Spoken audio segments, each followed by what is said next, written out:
Studios. Welcome to the Adam Dunn Show.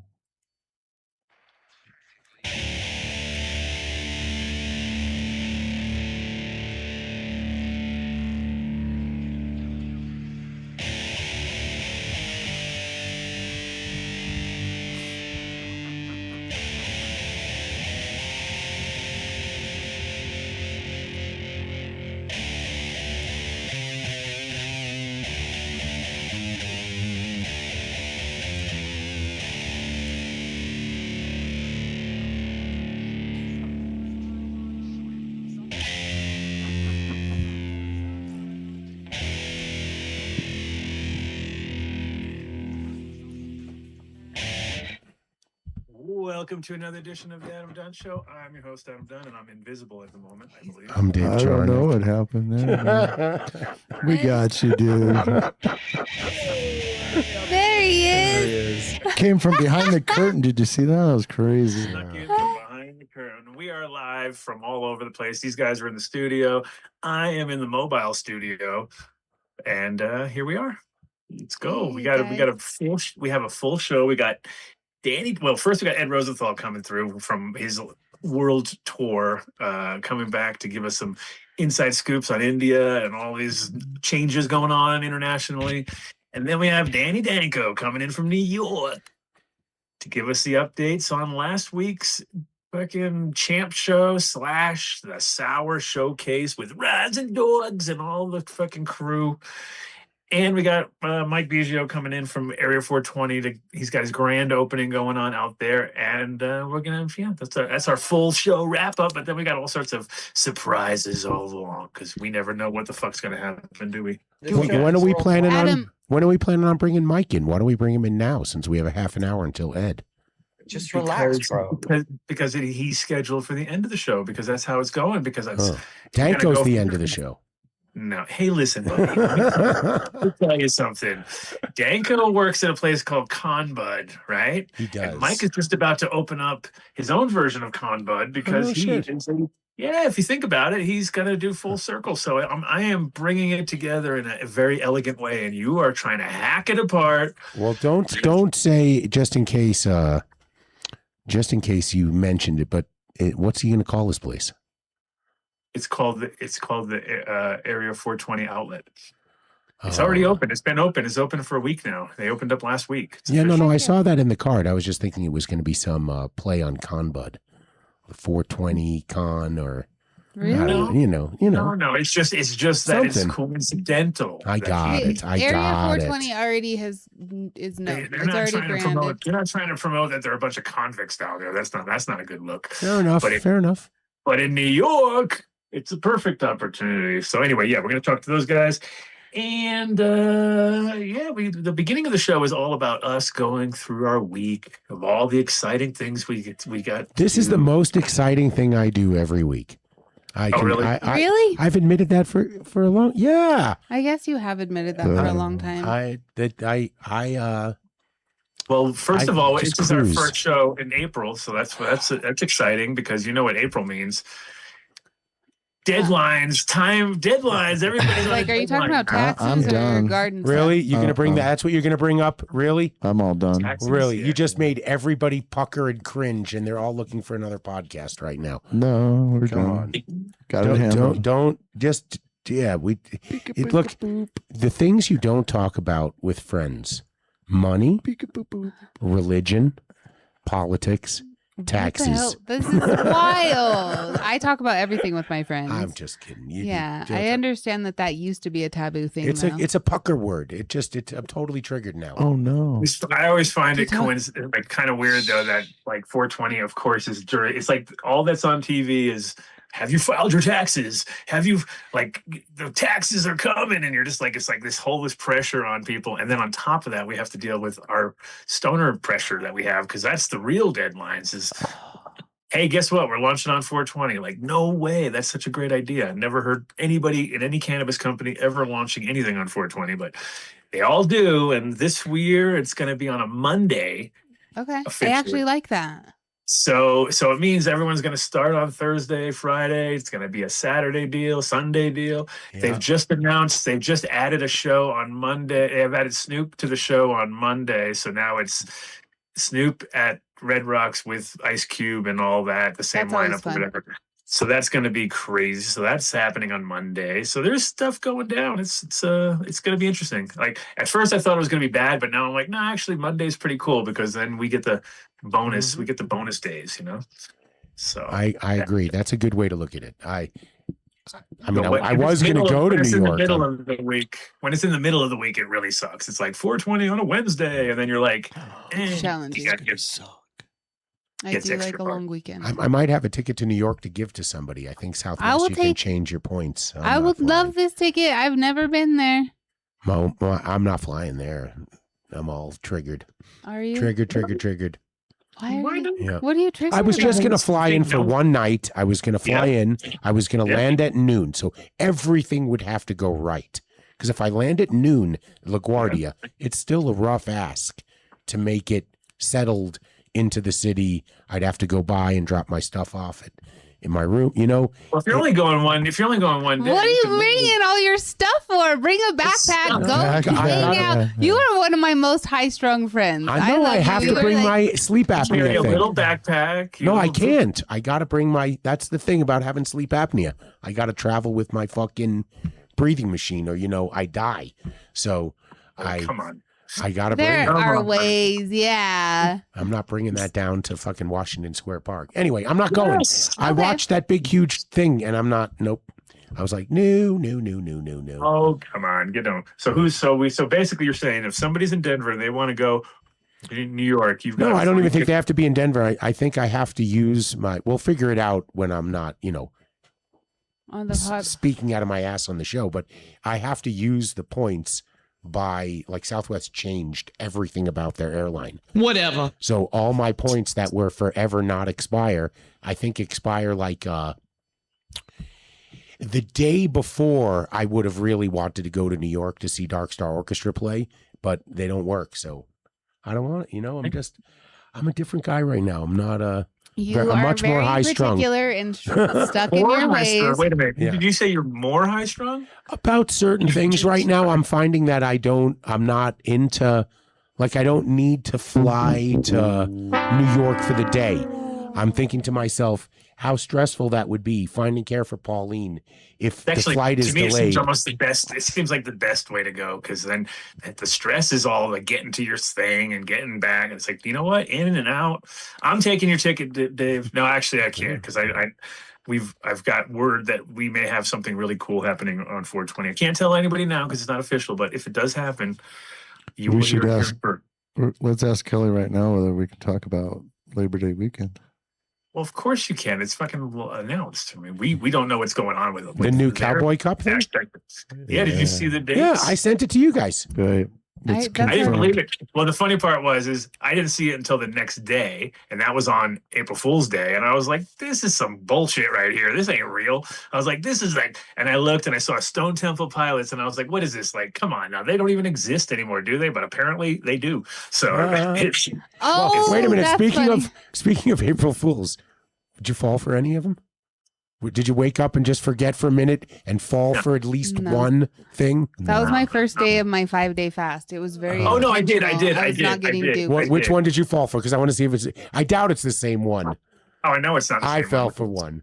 Which It's one my did friend. you fall So for? my friend posted that my friend Marky B, who's out in, he used to live in Amsterdam, and he was like, always had super long hair, you know what I mean? And now it's all gray. And it's like, it's funny because he posts all these pictures like super long gray hair. And then he posted a picture of him, short hair. And he's like, I cut it all off. And, you know, it's time to grow, like, you know, that's it. Time to grow up. And I fell for it. Showed CC. I was like, oh my God, Marky B cut his hair. Like, cut off. And then the next day, it was a picture of him with a clown suit on, like it said, "What up, foos?" You know, I was like, "Oh damn!" He's like, "I didn't cut my hair." So you know, so Marky B, my friend, definitely got me. Got So you. there- All right. yeah, How that's about it. you? I have one for us for next year. I'm not even going to say what it is, but you just remind me that I have a good one that will. You know I will remember in 10 minutes. What do Adam you will mean? remember. Just tell us. Next year. Well, because I it's too know. late now. I was thinking it would be some AI photo of like somebody with a secret camera seeing you leaving the studio, stopping at In-N-Out Burger. You know. That would have been a no-brainer. No, I fell for a fucking I don't watch news. You know what I mean? Like it's not I don't ever turn a news channel on. I don't get those channels. But your YouTube algorithm fucking knows everything about you. And I don't know what I hit. You know, you hit the button to go into YouTube and it just played the first video. And the first video just said something about it was a news reporter. And it's like, and tonight President Trump will address the nation. And I'm like, get this off. And I turn it off and go, okay. I look on Instagram and the first thing on Instagram, it says tonight, President Trump to address the nation is going to announce he's resigning. And for a split second, I went, oh, fuck, they got me. Son of a bitch. Oh. How could you fall for that? That's the most easy. I was not paying, you know, I'm really fucked up right now. So it just, I fell for it. I'm coming clean. I didn't have to say I did. You know, I could have made up some stupid story, but that was what got me. Maybe I it's even appreciate your stupider, honesty you know, very much. that's what got me. No, I was too fully aware of April Fools this year. Like, my brain was like already on full defense mode from the moment I woke up. Except for Marky B slipped in. I don't know how he slipped in through there, but that was it. Besides him, because it didn't seem like anything you'd joke about. But I guess I saw some funny ones, and I appreciate people. Well, now with staying AI, it's getting ridiculous because now you can actually have the video. You can have Great, thank you. I gotta now be reminded that my dog. Yeah, thank you, Vin. Oh, We love her. no, but that was her sitting next to you right there. No, that was her. That she would never be that calm sitting next to me here. Or that big. No. Or that big. No, she's smaller. She had her vet appointment yesterday. She's nice and healthy. Oh, I'm She's a happy good to little hear that. girl. She is. So let's see. Any cannabis news pop up that you saw that was exciting? Because I saw some. It's basically like we're in this crazy moment where it's like, you know, like Texas just changed their rules as of the end of the month, and so. Well, wait, you'd when you say expect- that, catch us up. What did Texas change to? Yeah, you got to catch Well, me up. you- I've been offline most of the time. Well, the THCA thing got closed up. All those people had to take everything off the shelf that was hemp derived THC stuff. All got taken out. So pretty much they were down to like, I think gummies was like still doable because it was about the smokable side. And that's My because Texas passed something additional outside the Farm Bill. Is that what you're saying? yeah, well, Okay. Texas on its own did something. Yeah, exactly. Not on a federal level yet, but we're still dealing with all that. But it seems like, you know, one door closes and one door opens. So it's like I'm just kind of waiting to see how that all pans out because somehow we're staying ahead of them for the most part. You know what I mean? So it seems like it didn't totally cripple it like I thought it would, but at the same time, I did see companies taking shit off the shelf, and it was like a completely empty store with a bag of gummies. I was like, "That's all you got now?" Like, Jesus! It went from a full store with hundreds of products to like single use whatever. Well, there's a lot going on in Texas right now in the political landscape that maybe some Texans might have hope that things will change in the next 6 to 7 months. Who are these? I mean, maybe it's time to call out these politicians who are the ones championing these ridiculous rules and do our own ad campaign. Call them the douchebag of the week or so, whatever it is. But it just happens. All we know is that Mitch McConnell is the person that started all of this with the little poison pill. Dang, 5,000 from 150. Well, yeah, it was slipping in the bullshit during the. Oh my! Wait, pause, Vinny. Okay, that so alone is this wild. is if this is true, if they're going to continue to allow it, but they're raising these fees, this is directly from the legal cannabis people. That's where that's that one to comes keep from. people out. Yes, that's just crazy. Texas local. Did you hear? So what was the deal with? I saw something about New York, like running out of weed or something like that. Did you see something like that? I did Which is- not, but maybe Danko will fill us in later. He'll probably say, if we're running out of weed, we got to go to Con Bud. I'll go. Take it. That's Well, of actually course. Vinny, how about that bong? Oh yeah, hold on. I have this 14er if you would like to hit it. Wow, that's an. I don't know how to turn this one on. I brought it so that I could have you guys help me turn it on. I know it's like 5 clicks. The technology is a little challenging for me. However, I have this one and it hits without pushing any buttons if you would like to hit it. Tell us about our guests that we're going to have. Are we going to have them next week? The guys who were supposed to come this week? Is that going to happen, or did you reschedule, Dave? The original guests we had lined up for this week that didn't work out because of Good Friday. Oh no, because next week's the event. Is it? So Oh, we it's can just already talk happened? about it right now. That would be All a right, good let's thing to talk do. about it then. So give them spiel. the Adam Dunn Show is collaborating with PsyCon. God, I have a code you'll use. I'll give it to Vinny before it's over. We're just going to use the MAPS code, but you'll get 10% off for registration if you want to go next week. Okay. It's Friday and Saturday. See, Vinny's getting us a bong. I'll look it up here. I believe it's Friday and Saturday. They did invite us, so I sent the link. Are you gonna go? Are you guys gonna go? I usually Look, end up I going to say all the I'm gonna things go. alone. Everybody says they're gonna go, and then I show up, and everybody all the time I'm alone. So where is this at now? Is this If you'll go, we can go. I'll walk around with you for sure. I mean, I can't stay there for the full 8 hours, but I can't I'll do 8 hours definitely- anywhere right now. it's That's in crazy. Denver this Friday and Saturday from 10 a.m. to 5 p.m. on Friday, 10 Next a.m. week. to 4 p.m. Yes, next week. Not this time. Will you share Sit- that in chat? Yes. Well, you can just go to psychon.org. And so they would be considered more of a, I was going to say minor league to MAPS, but I don't think they are. I think they're more of a convention like MJ BizCon was for the psychedelic community. So there'll be tons of vendors there. I know that's a big part of everything. MAPS has a booth, so it's a little more. It seems like it's a little more like. I mean, there's still obviously lots of people doing speeches and stuff. Thank But you, it also Vinny. it seems like there's a lot more boots on the ground kind of vibes. Yeah, I mean. Oh, it looks like there's a lot. They have a lot of sponsors right now. Just go over to psychon.org. Any of the psychedelic stuff in town is usually. I'm sure our friend Tim will be there, and the fungi farms, and who were our friends in Colorado Springs? Bear, Mm-hmm. Seven Sacred. You got exactly Ori and them. So we got all sorts of people to go see. So I sent you the link. I told you to register if you want to go. So just use it to register. Thank Will you. do. I appreciate that. I would like to check that out. That sounds. So we cool. officially had them on the show. It was going to be great, and then it turned out to be Good Friday, and we screwed up. Yeah. Right? No, I don't know if we necessarily screwed up.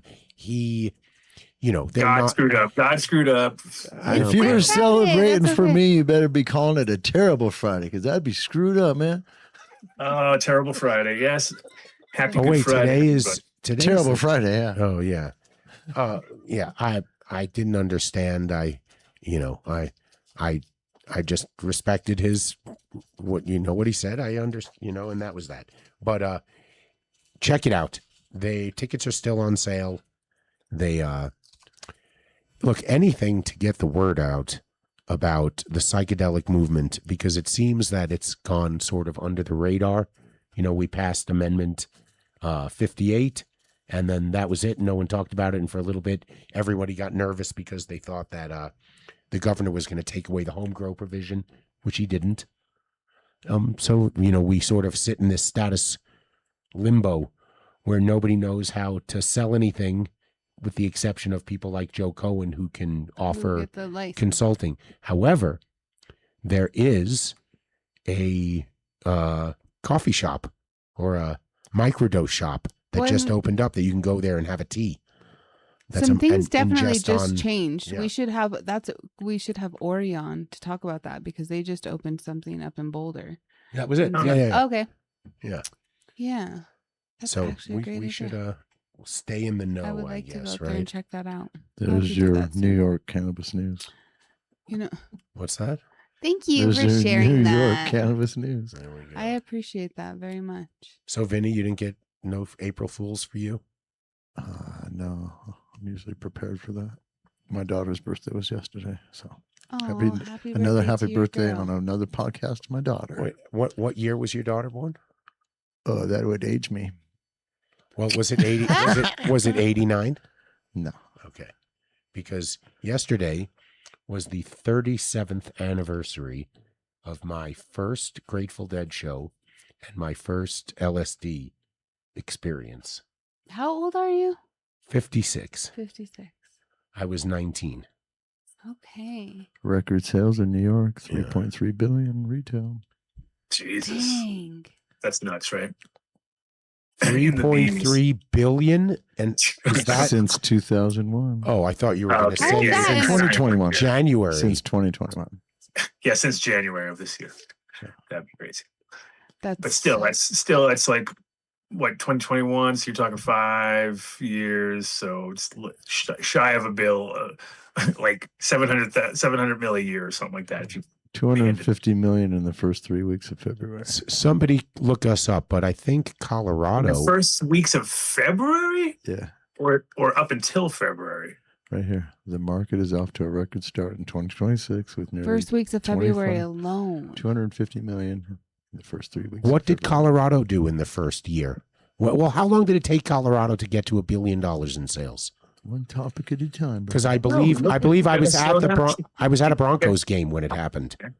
Yeah, at the moment it happened. Well, because we were talking about, it was the argument, the joke was going around that Andy Williams, or not Andy Williams, somebody, the Native Roots guy, was going to buy the rights, and it really did apply and did everything that you're supposed to do, and was going to have it named Native Roots Stadium, and they said no fucking way, we're not taking your money. Now that's an April Fool's joke if I ever heard one right there. No, I'm pretty sure that was, they wanted to do it, but they would not allow it. Dang. All right, here we go. Well, you got the tech, you got the Colorado has received over 18.1 billion in total marijuana sales since legal recreation began in 2014. Dang. Okay. I mean, maybe that's a conversation for another time, but has anybody I wonder what seen? we are doing with all that money. That's exactly what I was saying. I'm curious. Have you what we're seen? doing Sales for with- February reached approximately 83 million. Where'd it Because go? anytime I talk to people about cannabis that are my normie friends, they're like, weren't we supposed to see everything get better once that got legal? I thought we were supposed to see. It took 2 years. It took 2 years to get to the billion mark. It was 500. Basically, it was just 500 million a year. Pretty straightforward for the first 2 years. That's not bad either. You see that school that they've got down June in Albert? 2019. That's where that What was went. that? Like June the schools 2019. down in Moffett, or the schools down in Albert, or the schools out in Kimberly, don't or know. all Wait, those. that's still a lot of money. That we could do all the schools for that. Who's doing the budget? Who's like? I don't. We can ask Mike later, but I don't think that school was built on weed money. I'm not sure, but I know. You have But your we'll see. own toggle switch, maybe. Yeah, Ooh, toggle I love boys. it. Toggle. Maybe I on the forget microphone. sometimes though to push that little button. You might. Dave didn't even know he had a button, but now he does. Yeah, I just remembered. Check. Yeah. Got it. Wow. So when you cough, Dave, No. you put that button first. What? Okay. There we go. You be ready. I'll be ready. This is something. So our that friend Kelly is coming to town this weekend, and she's staying with me. no. Oklahoma, I'm Kelly. so excited to finally get to hang out with her. Yeah, Oklahoma. Right on. Kelly. So I'm really excited to finally get some time with her, and I'm not sure what we're gonna do. However, if So any we of you we are never around- talked Drugs. about, and we never talked. Well, we never talked about what we said we were going to talk Probably about. drugs. I'll bring it. Rocklahoma. Rocklahoma. Oh Rock yeah, we went off on a tangent already. Dang. So which how one, which bad one we of are? you guys came back from the Cowboy Cup with the bullshit that they were done? Hey now. Daniel. Oh, he Dave. did? I'm down, Dave. He's the one that said that. Well, I was that very was quite surprised. aggressive. Calm down. it was never announced officially. It was just rumors. And now you know. So Now we had you know. that's why we did not come back and do it. None of us said nothing. Except now here we go. Up. Leave it to Dave. to Thank you spill for the bong, Vinny. beans. We're gonna have window competition now. Who's in where? I'm out here. Look, Ed is coming on anonymously as Jane. Are we moving around here already? Shit. Oh, yeah. We're shuffling around. Hold on. Ed is showing off his Trump hands. He said it's a normal part of aging. Why are you gonna go down that road, Dave? Come on. I was. No, we talked about this earlier. Ed and I had a nice conversation. It actually is a normal part of aging. Okay. I love every part of getting older. It's because he lives in the sun. He lives where it's sunny and fucking cooking all the time. You go. That was the best part about living in Amsterdam, is it didn't ruin you. Well, I was having a conversation with somebody a little younger today. Oh, look at And that. talking What is about- that, Ed? High times.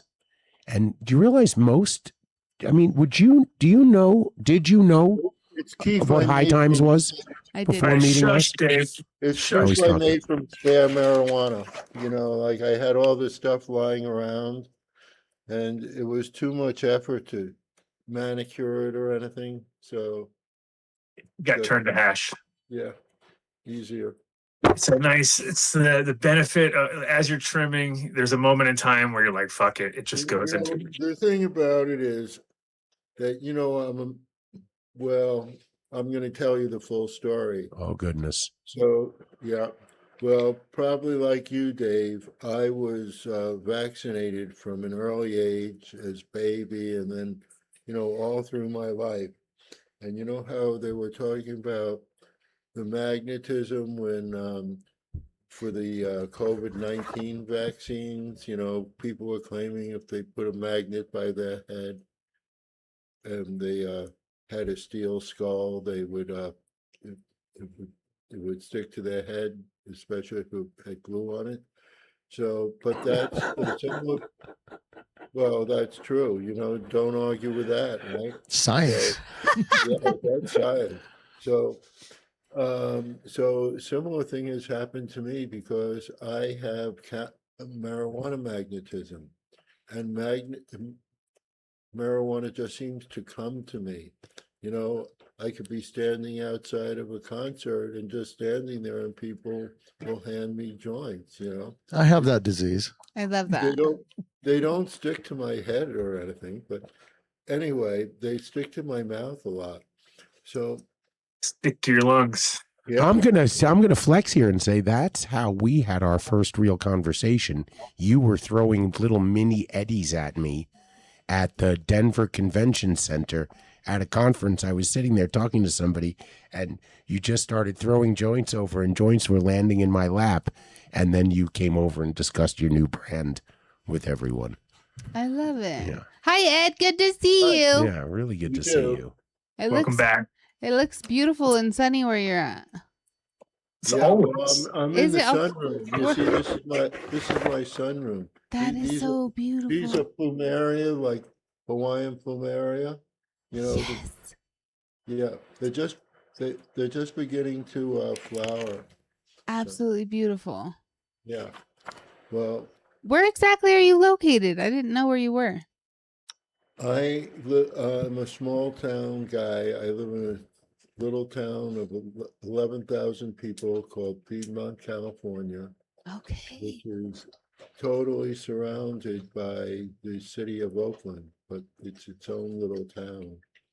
And That sounds beautiful. yeah, That's I crazy. appreciate small town vibes. Small world. I had a roommate Small from there. Huh? I had a roommate from there. Really? Yeah. That Small is world. small world. yeah. I mean, it's total. The town is surrounded by Oakland, but it's its own town.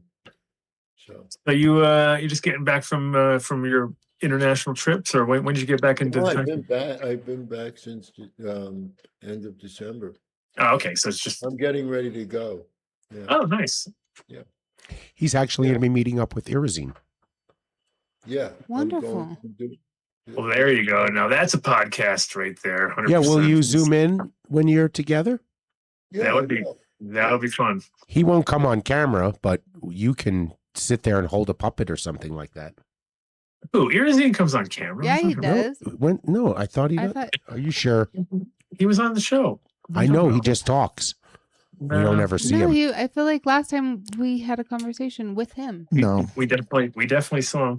Anyway, but yeah, his stuff is amazing to see. And there was that. Did you see that one the other day where it was like just dry, like he had a little valley. He labeled it like the secret valley or something like that. And it was one of those ones where you see like, it looks like perfection. Like I didn't see a single plant that had discolored because they were still in that early flower phase. They just looked Beautiful. great. Well, you know what I've been, when I was traveling around India, so it actually in the Himalayas, it's just wild growing everywhere. It's the side of the road. If there's disturbed ground, like I was at a place where there was that had been a sugar factory, and then this field just lay dormant, and like they said that in 3 years cannabis covered the whole thing. But, Wow. yeah, but in the you see a lot of stuff. Most of it you wouldn't choose as something that you would select, but in one field you'll see some material that looks like indica, some that looks like sativa, something that looks like more like Dr. Grinspoon. Sure. Yeah. Yeah, so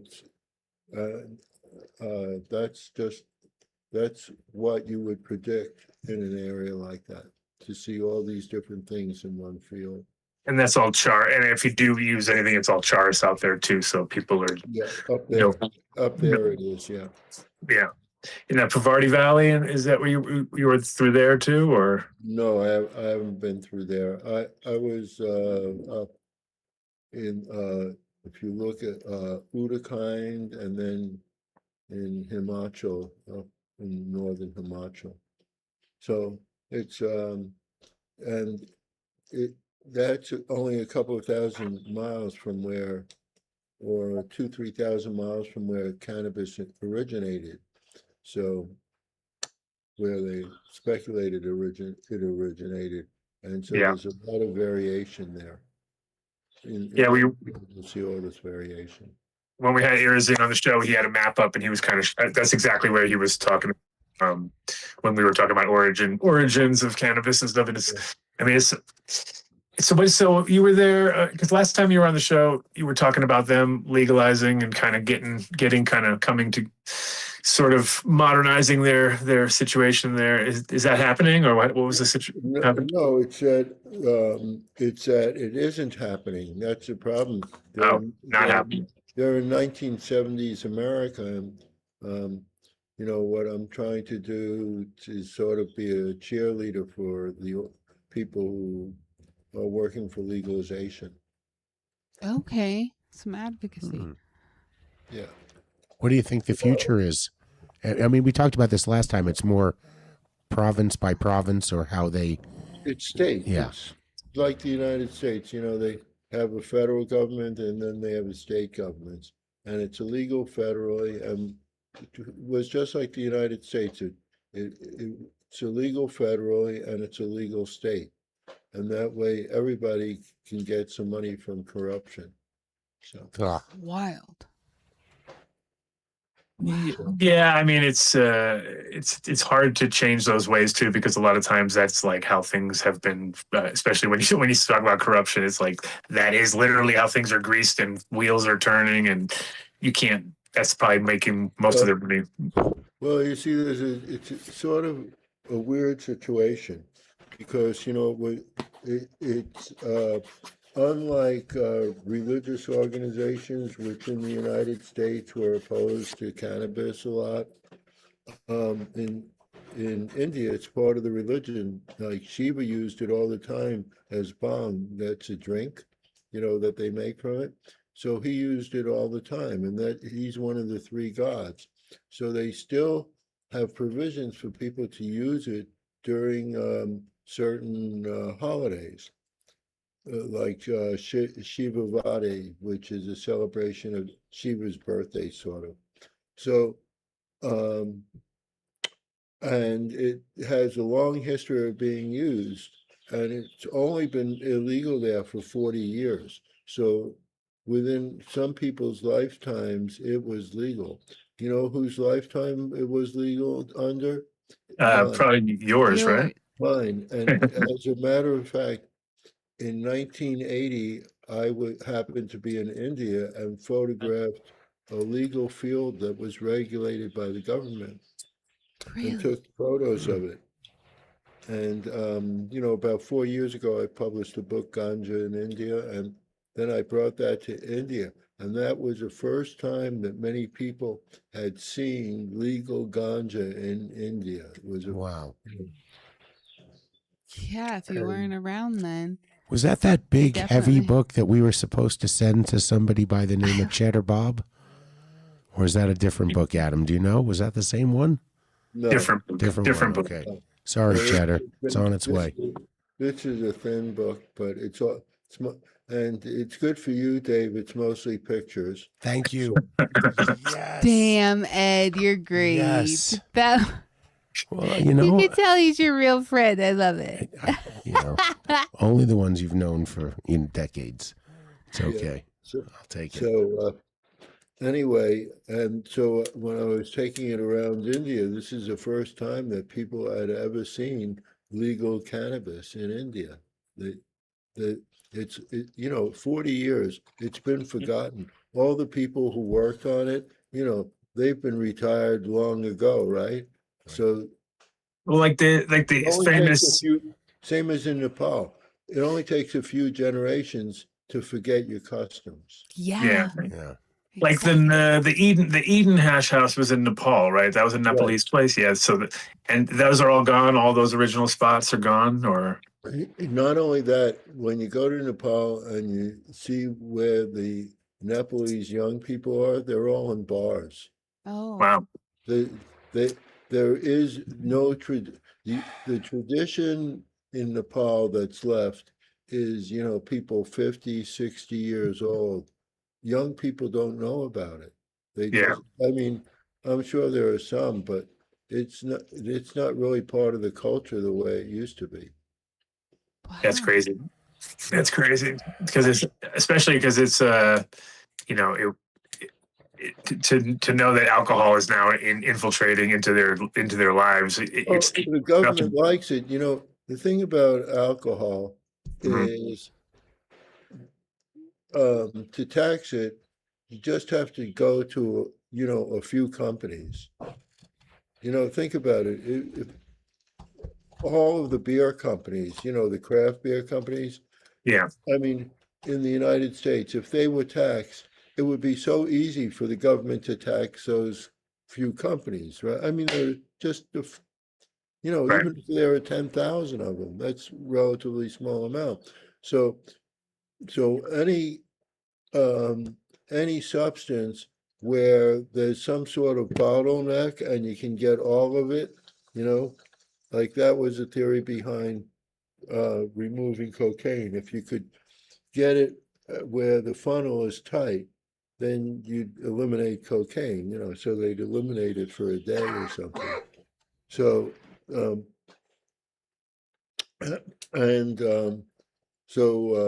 so they like alcohol for that reason, so that they can tax it. They go to a few companies, say you owe tax on alcohol, and it's much harder unless the government really has tight control over it. It's much harder to tax cannabis, especially in a country like India.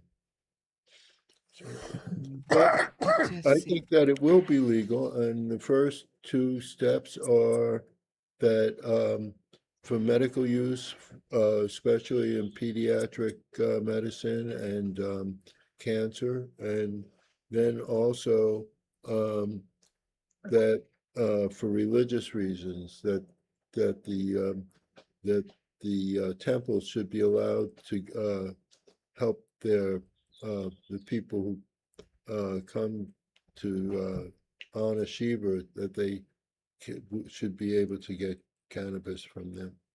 So, And how about the Ayurvedic medicine? I mean, they're kind of embracing it at all, or are they kind well, of? they can use it, but here one of the laws, like when you go up into the Himalayas, there's much less law because no government agent wants to climb for an hour and a half up these steep hills to some little village. So More tribal. yeah, but when you get to more populated areas, they say that you cannot cultivate it, but they give monopolies to certain people to cut it down, and they have to cut it down before or as it starts to flower, like as the males start to flower. And it's supposed to have less than 0.32%. And that's what's used, THC, and that's what's used to make the Ayurvedic medicines. It's very difficult. It's very difficult to purify it from 0.32. Sure. Very, Yeah. difficult. Well, if it's truly if it's going to be used in Ayurvedic stuff, I guess that makes sense. In that world, I mean, it keeps it from the mixing the streams, right?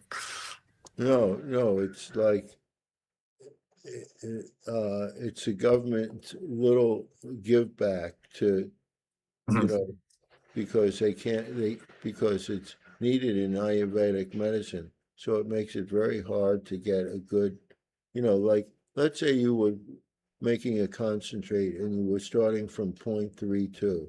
Oh yeah. How hard would that be? Wouldn't be easy, right? Right. I mean, a third, 0.32. That's a third of 1%, right? Not 1%, 0.32. No, we get it. It's very different, very terribly small, very difficult to isolate down to. And that's what the Ayurveda companies have to use. I have a friend who's involved in one, and he has tons of leaf. I mean, there's some formulations that it would be beneficial, obviously. I was going to say, I have a friend who runs a successful company that is exactly that. And also it's a lot of them only use fresh. If they're going to be doing it for consumption, not for getting high, but getting for the beneficials, is definitely more CBG oriented, I would think, and a lot of fresher cannabinoids there instead of it being all CBN and ending stuff. What do we got here, Rod? Was this a new stuff? I just think that it has low cannabinoid content totally. Oh, I'm sure. Oh yeah.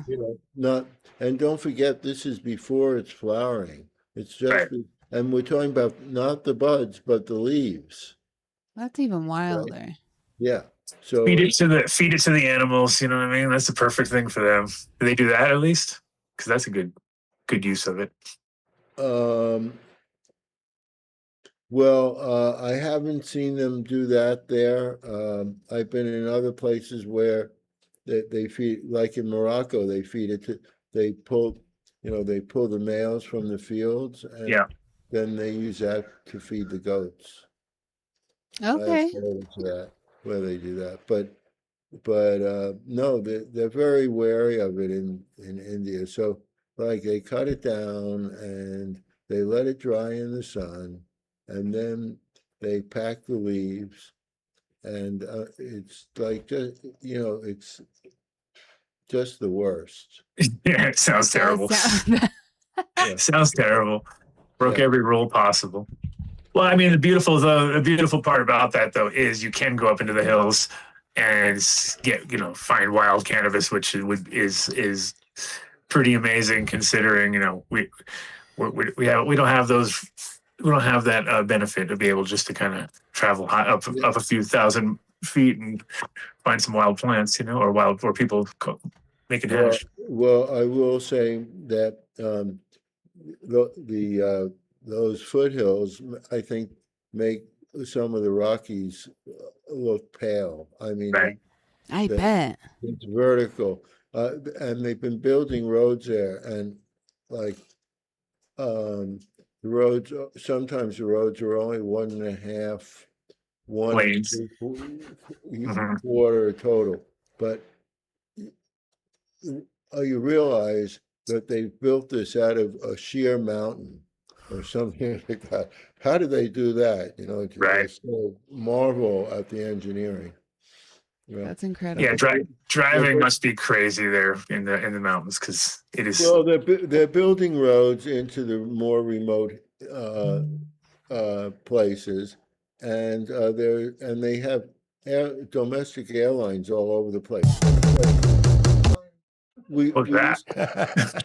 I was playing the drums for a second. I'm sorry. What's that? We used to travel around with,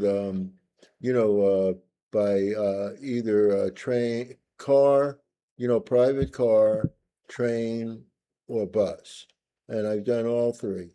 But now you just can't get on a plane because there are airports all over. The airports are beautiful. The planes are on time. Everything works really smoothly. It's great. And it's inexpensive. So you don't have to spend 14 hours traveling to someplace. You just hop on a plane. Yeah, that is nice. Yeah. Good to know. Where exactly are you flying into over there? Where are you going to take a little tour or?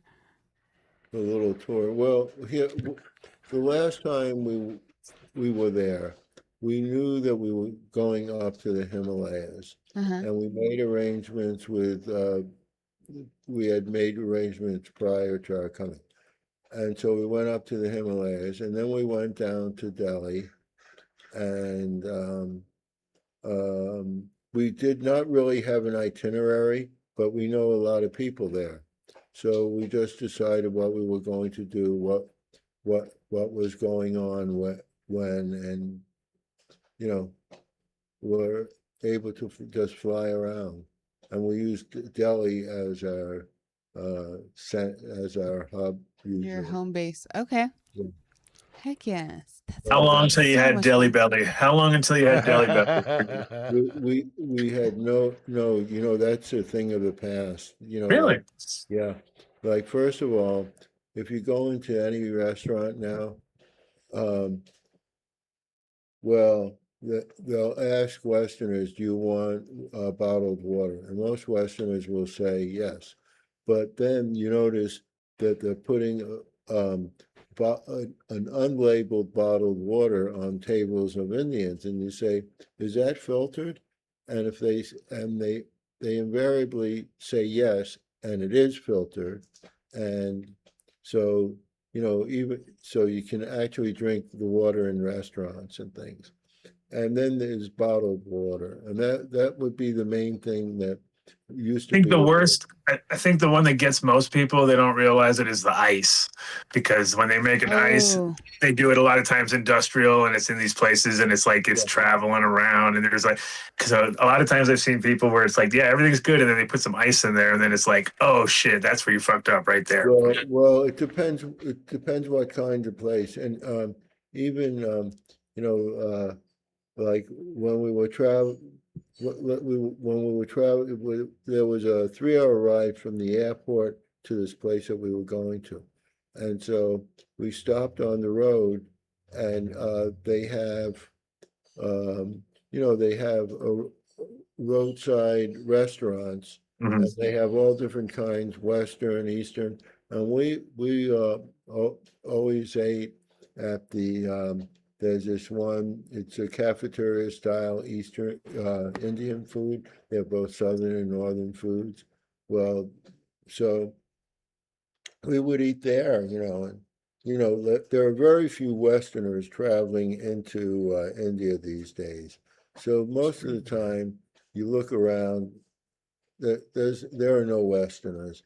And then to some of the places that we went to, they weren't necessarily tourist areas, or at least they weren't tourist areas for Westerners. So we went to some places that were tourist areas for Indians, but not for Westerners. For instance, close to where the Ganges started. starts. And Right. and actually, at that point, it's a big resort and tourist area, like to kayak in the Ganges, and it's not like the polluted. I was gonna say, at least where it's fresh, where it's not coming down with dead bodies around you and shit. No, You can have the yeah, ice. yeah, and it's much more. So we stayed for a couple of days in this resort, and but we were the only Westerners in the resort, so it was, and that's typical of where we've been traveling. So it's okay because when you're around, you're not looking at yourself, so you don't think of yourself as different. You're just looking outside. You're not looking in.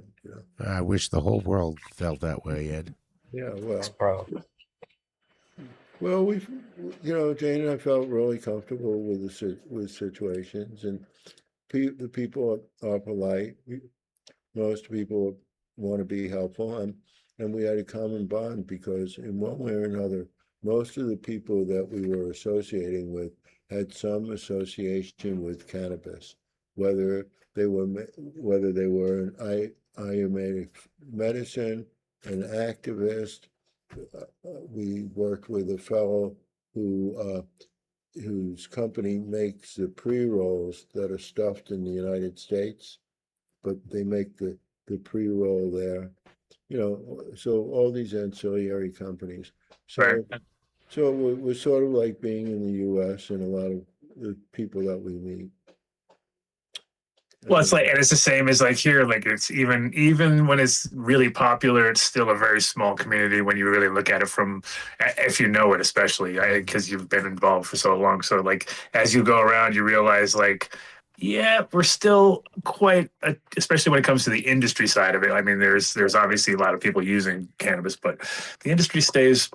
Because it's got a high turnover rate, people burn out quick, new people come in, you know what I mean? There's always something new, but there's also about the same amount of people at all times because it's a hard one for a long term. Most people can't handle it like you. Well, I want to mention something about that. So do you want to make a small fortune in hemp? Sure, what we got? Sure, you have 28 seconds to tell us so we can act on the information, reserve Okay, the domain, book So everything here it before is. anyone I'm else going to hears. tell it to you in one sentence. Start with a large fortune. Oh, right. It was a joke. That's fair enough. Biomass. Right. Oh, look at that young Ed. How long? Look at that. When was that? Ed, when was the first your first visit to India? And what year was that? And what made you 1980. and why'd we go at that time in 80? I mean, because your High Times career was it? I mean, were you writing under the pseudonym at that time? Yeah, you know that my real name is John Smith. Oh, yes, right? I know. That's yeah, you know about that, right? So we I'm not do. gonna go into it. We do. Actually, Yeah. hold on a second. I believe isn't John Smith here? Didn't he want to say hello to Ed Rosenthal? I don't have that on. Oh, We used to have the John Smith drop. We used it a lot. a lot. Yeah, well, anyway, so Wait, hold on a sec. Hold on a sec. Let's do a little studio work here for a second. So pause for a second No, yeah. and then say, I'm John Smith. I refuse to say that I'm John Smith. Close enough. Thank you. We got We it. can so cut that out. We can cut that out. Yeah, Don't worry. We can yeah, make yeah, that. yeah, We no can. We problem. can do anything with that. So anyway, yeah, so I decided to go because I had read that India had signed the Single Convention on Narcotics and Dangerous Drugs in 1961. And they said that that it would be illegal by 1986. They gave them 25 years to clean up their act. So I wanted to see it while it was still legal, so we went over there. And How true to the timeline did they do that? Did it really go 86 happen, or did it? yeah, it did. It did. That was- And now Wow. and now that the cops have gotten used to taking bribes for it, they don't want it to become legal again. Damn, that Right. makes sense too. But the two, what I've determined that the two ways to strike at the laws are, the first one is medical, pediatric and cancer medicine. That's one, and the second is that this was an herb that Shiva used. And how dare you do this to Shiva? It's an insult to Shiva and to do this. So that there's a religious basis why this should be used. And then there are all these other reasons like alcohol. People usually don't, there's usually not violence associated with cannabis as there is with alcohol and things like that. But the big thing are those two. I think Yeah, save the babies and honor the religion. So they're basically doing the exact opposite of what cannabis would solve. So all the alcohol use. That's feel like we're in an upside down world. Yeah, That's nuts. yeah. So, and so there, and I, it's good to work with these people. First of all, they're very educated and they have a lot of fervor in them, and it's like I feel that perhaps I can make a little bit of a difference there. We'll see. I appreciate that. So much love on your journey. If anybody hasn't checked it out, you can go onto YouTube and check out Morocco Landrace Pheno Hut by Humboldt Seed Company. It's like a 3-part episode. Ed goes through and he's going on the tour. That's what he's talking about right now. Spectacular. A little bit of Nice. Thank you, Vinny. I was like, that's the one you just had on, right? yeah. It's not our channel. I'm not trying to promote it that much. No, I appreciate you. Turn your button off, Dave. It's pretty good. I had it off. Oh, I'm just checking. Okay, Yeah. good. And never direct people It's a away pretty good from one. I watched pretty the much So High channel, though. most of No, okay, send that to me. I want to watch it. it. This thing? Yeah. Yeah, I have not seen that.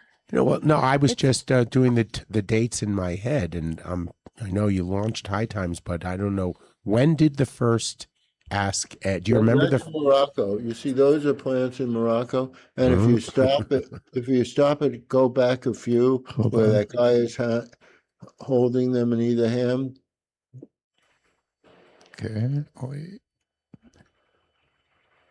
I'm gonna wait for I think you went back a little too much, maybe. Yeah. Hold on. But you'll see that these are what Moroccan used to look like. Right there. Wow. You see, they're all single stem. Yeah. You see that? That was Moroccan in the 70s, in the 80s. That's Like corn wild growing looking. Yeah, I was just going to say it looks like corn. So wait, this strain right there, was it utilized for any fiber below the flower line there when it was harvested or no? Not to my knowledge, no. It looks. I mean, it does look like it has pretty decent fiber, pretty decent fibers for cannabis because I don't think they were concerned with that. Right, I know, but I'm looking I at don't it think though. so. Look at that. And I'll tell you about that stuff. I couldn't get high from the hash. You couldn't get high from the hash? High from the hash, no. People would say to me, "Oh, I have some good Moroccan hash." And I would say, well, that's a contradiction in terms. Whoa. Well, it was like it was really hempy, right? Like 3%, maybe 4% or something. I don't know, but I'll tell you what, I had come, it was on this trip that I came there from Holland, and I had a few joints, Dutch joints, which pretty much were the equivalent of American joints, considering the people that I knew and who I was getting it from. So I had these joints, and I was in this little tea shop way up in the mountains. And, all the guys hang out in the tea shops while the women are working, in the house or the fields or whatever. And so I light up this joint, and people smell it, and they mob me to just get hit. Everybody wanted a hit. They knew what good dope was, and it wasn't what they were smoking. Right. Damn. So, Ed, did you ever write an article as ask Ed Rosenthal about answer a question about an Indian strain back in the day? yeah, I probably did. Yeah, but more Moroccan because No, was it not better up in the mountains there, or up in when you went up higher where in Morocco when you went a little higher up? Because that looks like everything there is cultivated. right. When I say it's cultivated, I say that in the loosest terms because it's all there are all these males in the field. So Yeah. all the female plants are pollinated and they Sure. drop seed. So everything is self-pollinated. You don't have to do anything. And then, but what would happen is that dealers would come to buy hash and they'd leave seed. And so the farmers would clear that space out for the seed because that seed would ultimately, even though it was going to be pollinated, that seed the first year would produce outstanding hash. Right. And then instantly get taken into the mix with everything else, and then watered down. Over the years, and this was when there was still feminizing. So there was a lot of pollen in the air. So over 40 years or 30 years, it's fundamentally changed. And when they say, "Oh, this is the original one," the people who say that and who are in the industry now, they weren't alive when the original one was around. Literally, they weren't. I mean, they're in their 30s, early 40s. By that, if they're in their 30s, it had originally already started to change. And what does a 7-year-old really know? I mean, Well, I also heard that a lot of the this is the real one. This is from the original. Bullshit. The only stuff that's original Moroccan that's around, if it's around, is in somebody's collection. It's not going to be anything that's in the Moroccan fields. Right. Well, I mean, they like everybody, they went to all the shiny. They looked for all the newest, latest. I mean, back in 20 years ago, like cheese was already taken over down there 20 years ago. I don't blame. It's happened all over. It's happened in Jamaica, everywhere. Morocco. Hasn't happened totally in India yet, but where the greenhouse people went,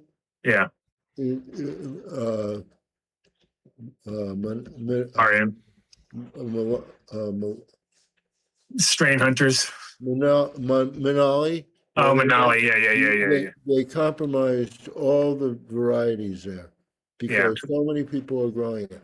And I don't fault farmers for wanting to grow stronger stuff that people will pay more for. Of course. But what I'm interested in is preserving the varieties that are there now so that they can be used in the future, both for research and for breeding. Sure. So it's not like, oh, you shouldn't grow stronger stuff that people will pay more for or like more or whatever. It's not that. It's that before that happens and before more varieties get compromised, the seed should be collected and saved. Seed and tissue culture. Yeah, I mean it's the same situation here with concentrates becoming more popular than flower, and now strains that don't produce the right concentrate kind of get pushed to the side, and then there's these strains that are very interesting and got a really great profile, but the problem is they don't produce good hash. They're just greasy, and so it's kind of like the same, and you just see how the industry keeps moving forward, and they're just like, they don't, as much as they like it, they're just going to move and they're going to take this one, and they're not going to worry about that one. And it's like, oof, those were some. But the thing is, different companies are preserving seeds, not only their own seeds, but other companies' seeds as well. Sure. So that genetics, it's not whether it's being grown, but is it genetics preserved? Mhm. Like, I'll give you an example. Is there a real white widow around? For sure. Where would it be? It's in somebody's collection. Yeah, but there's people who have still got, and there's seeds that are out there that are from Ingomar that are still around. You know, there's people who have held on, like you said, there's people that have held on to original batches of seeds, and you will catch, especially now with tissue culture and being able to do embryo rescue and stuff. Everything's there. It's just we got to find it. You know. And when I was on Kona before the pandemic, it was everywhere. I mean, it was like on Kona in Hawaii. That was what everyone was growing that. Was white widow. Yeah. Yeah, but what I could give you other varieties, like everybody in nobody has Neville's, either Neville's or Dave's skunk, you know. Mhm.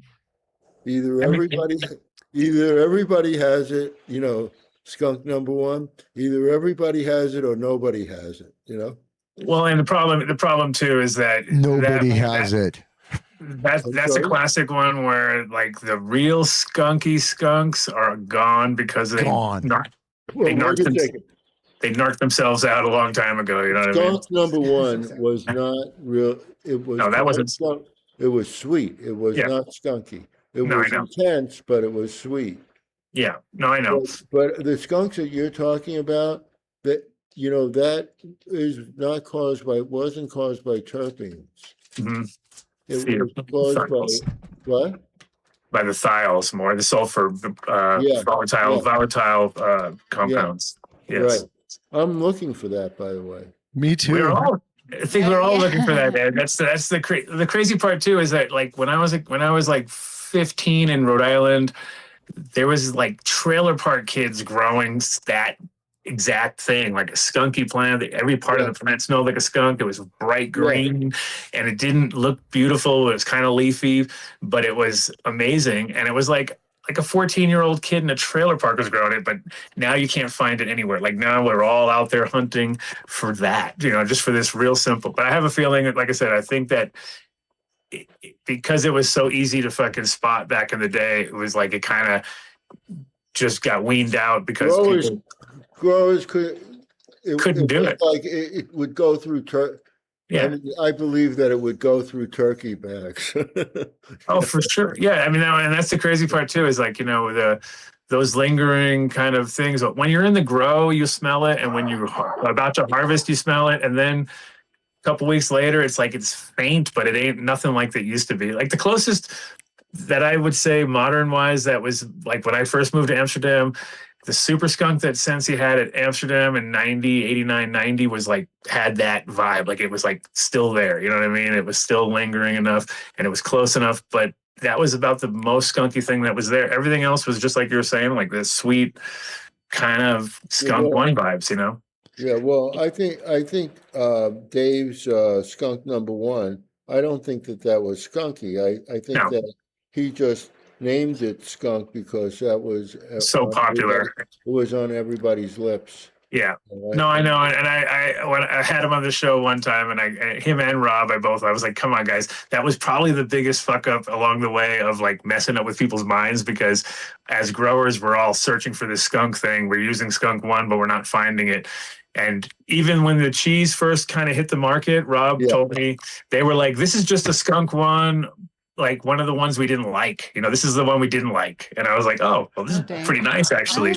You know what I mean? So it was kind of like there was so many variants of the skunk that Dave's preference was sweet, and he kind of steered it in that direction. And unfortunately, that's where I think a lot of people kind of lost the chase, you know what I mean, when they were using it in crosses. I think somebody might have it up in the Northwest. Go, Ed. Go find it. If anybody, Ed's going to find it, right? Come on, Ed. I can't believe you can't find something. Like Oregon Northwest? Yeah, Oregon, Washington. Now there's a claim. I believe Northern Idaho. There's a claim on the East Coast right now from Old Man on the Mountain. I don't know if you've seen this one, Ed, where he is claiming to have found the skunk. Like it's one of, every so often it pops up, and I'm like, all right, well, proof is in the pudding. Yeah. So there's a science company that in Sacramento. Abstracts. Yeah. Yeah, and they, you know, they talk about the science of it. Yeah. But Do they have it? Yeah, but and I plan to go up there before I leave for India. So Nice. Lovely. Okay. Yeah, it's crazy because it's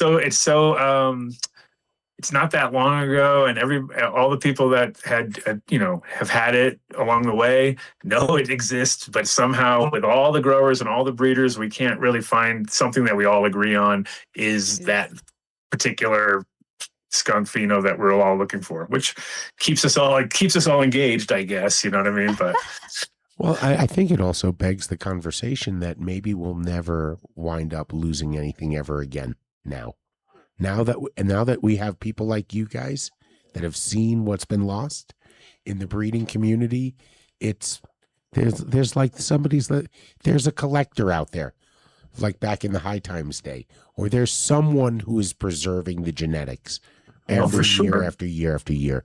So I don't think that could happen again. well, how do you preserve the genetics? Look, Yeah, I know there's going to be variation. no, wait. There are thousands of companies, literally thousands of companies. When you think about it, a lot of the companies are just local, so they're just creating material for a particular environment, so that they're local. But there are thousands of companies, and there are tens and tens of thousands of varieties. You want to see what it's like? Go look at go on Google or AI and take a look and see at all the roses there are that are registered. There must be 100,000 registered roses. Didn't you say last week that there are seeds being sold on like Alibaba or Temu? there is. Yeah. No, it was on Temu. That's what you said. Yeah, that literally but they said landrace seeds. I think it was like 20 packs, and you're like, what is going on? So it's coming out of China, So Let's order some. See what grows. Wow, I wonder what. Hey, so what's up with Danny? Did you link up? Remember, I told you he cannot join us until 6 p.m. That's his. Oh, that's okay. his. Like he set the time and said like 8 p.m. Right, Dave? I said yes, no problem. All right, we're going extra long then for you. Wait a minute, Katie's in the group chat now. I am in the group chat. The chat. Remember, the chat said Ed at 5, Danko at whatever. 6. It's okay. We're good. So You're throwing me off? No. I was hoping that Danko. I was just checking to make sure our production. I'm not in the studio right now. I'm out. I'm like you. I'm mobile. He's zooming in. I'm remoted. I'm not as big as I look right here. So. No, this is an interesting. This I like this. Is there any other projects that you're working on? I feel that I think that years ago, when the DEA was trying to eliminate marijuana, and I decided to try and help them do that. And I want everybody here to take that pledge right now. And I'll give you the pledge, and you can repeat after me. Oh, put your hand up. Oh, geez. Wait, what is this? You have to put your left. It's a trick. You have to put your left hand up. Left I hand. promise. Wait, I have to hear this first. Hold on a second here. Well, our attorney just walked into the room. Vinny, should we be doing this? Yeah. No, you never know what we're doing. I promise I promise. I promise. to look for, To look for Find. seize, seeds. Seeds. Ah! Seeds. Oh, seeds. I thought you said seeds. Okay, seeds. Yeah. seize, and destroy as much marijuana as possible. And destroy as much marijuana You did say seeds. as possible. It's small Yeah. controllable buckets. Using It's small. special Smoking. Inhalation portable device. waste incinerators here. I have an example of one. Yeah. Incinerator. Yeah. or thermal papers. I believe you have some on your desk. There you go. We do. Yeah. I like Well, to. come Okay. on. Okay, everybody take the pledge. Great. You are now members of the alternative DEA. Nice. Great. That was a good one, I Ed. knew there was a trick. It's a new cult. I blame I our felt attorney. you couldn't honestly be saying what I thought you were saying. We Well, say I said whatever. I said what I thought I was saying. Katie, let me introduce you you did, to and Ed I like Rosenthal. how you spun it. What? You said seeds, and everybody else thought Yeah. you said seeds, and I'm like, wait a minute, I heard seeds. Yeah. I heard see. I He heard says what? C's. Me too. Yeah. C's. That's what he said. Jeez. That's what it was. Yeah. Yep. And this is from some seized marijuana, as a matter of fact. Uh-oh. I seized it from my storeroom. Nice. Where Very nice. It was That's it what you were was showing us. abiding peacefully in the storeroom as grass for a couple of years, and I said, I have to get rid of this stuff. You know. That's Well, been we in there. have Did you do bubble bath? So did you do some water hash, or you made some dry? No, I gave it to a friend and let him do it for half the. Oh, that's the best way to make hash, right? Well, Don't not you think? really. I don't mind making it, but it is a It's labor. tiresome. It is. Yeah. Ladies and gentlemen, Ed Rosenthal. Anybody want to make hash for him? He will gladly accept it. And I will check to see whether it sticks to my forehead or not. And he'll Is that want your- it, or it's that it's not That's early your test? Moroccan. That's an affirmation. If it sticks to the forehead, It's an ed it tech. might be an indication that it's really fresh. You make yourself a little bindi dot there on your forehead. Yeah. Very No, nice. that old skunk stayed sticky forever. Stick to Oh, you your got Vinny forehead, going. Sticky? On You know, that has like a poetic tinge to it. Say that again. That old skunk was stuck forever. It was always No, sticky. you said that old. That song old skunk stayed sticky forever. Stayed sticky forever. Yeah. It's the first line of the song. Oh, Vinny. Excellent. Vinny. Damn, I would have thought Vinny would have known that. I do know Make it that. Do you? Yeah, I was there. I'm old enough for this. Vinny, can you look up Ed's first article from High Times? Huh. Is that possible? I don't know. I The think my first thing you ever article replied to was- as Ed Rosenthal. My first article was, here's what happened. I hadn't written for High Times, and I was assigned to interview Carlton Turner, who was at the University of Mississippi at the time, but he was soon to be Reagan's drug policy advisor. Oh, Right. my goodness. So I'm down there. You were the reason why we had Reagan and his drug war? Come on, don't take credit for that, Ed. So we were down there. For Grospan? I was down there, and I got this call after No. after I had interviewed him that Tom Farsad was dead. Oh wow. And instead of flying back to San Francisco, I flew to New York from there. But so my first article appeared after Tom died, but it was assigned while he was alive. Oh. Oh, wow. Tom Forsad was the original. He's the guy who started High Times. Just With from me- side with note. me- Side note. with me. Yes. Yes. But he was it a plank? How did he die again? Gunshot to the head. Wow. Suicide. Yeah. Crazy. But he was on a lot of lewds. So I don't know. What year was Yeah. that? A lot of lewds. You just got me. Don't get Dave going on the lewds. 78, 79, Yeah. something like that. Yeah, but I'm saying like, so who knows whether he was conscious or not? It's Wow. like on a lighter vein, you know that I stopped smoking while I'm asleep.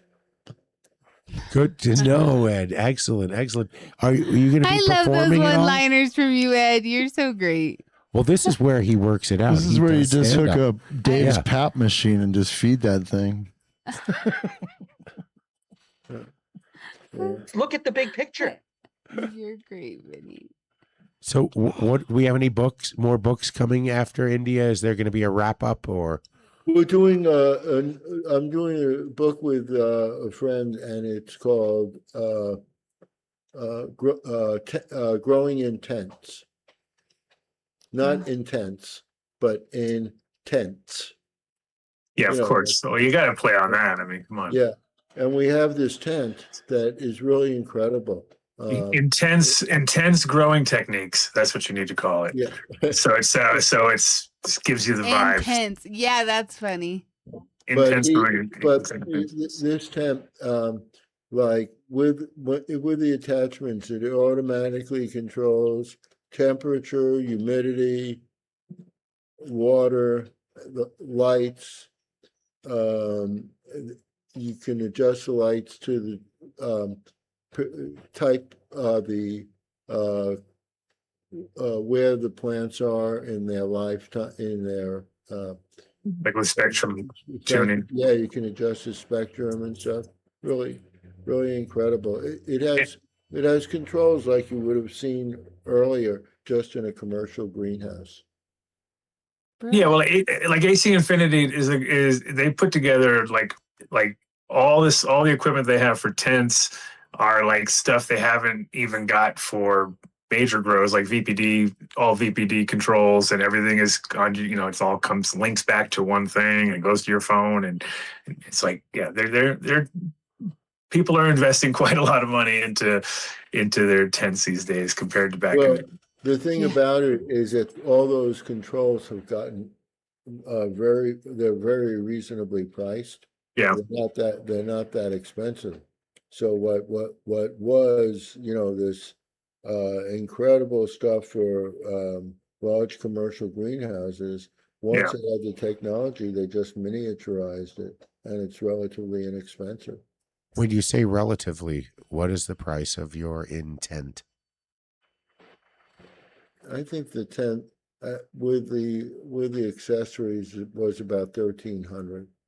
Yeah, that's reasonable. Yeah. But you know what? You have this system where the system, does a lot of the decision making, right? So you don't have to be there. You don't have to get home to feed the dog, so to speak. Yeah. Okay. Oh yeah, no, there's definitely. I have to turn the air conditioner on. Whatever you're going to hear like that. Right. Well, there's. It's for me right for out here. It's funny because I'm drying right now, and out here in Colorado it's so dry that it's like. It's mandatory to fill the humidifier every day to make sure you don't fucking ruin the crop. You know what I mean? Because it's like. So there's some manual work to be done at all times. Yeah. A few months. Well, you could get a humidistat and then have it totally control the humidity.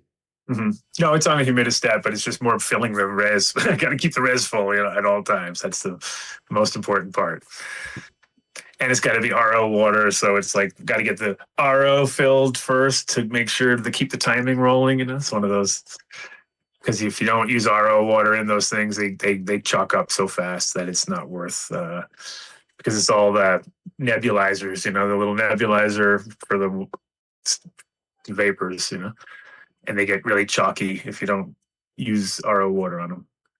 I feel it's good to be in the garden. I like the idea. There's a part of me that everything you're saying, have a set it and forget it type situation would be wonderful.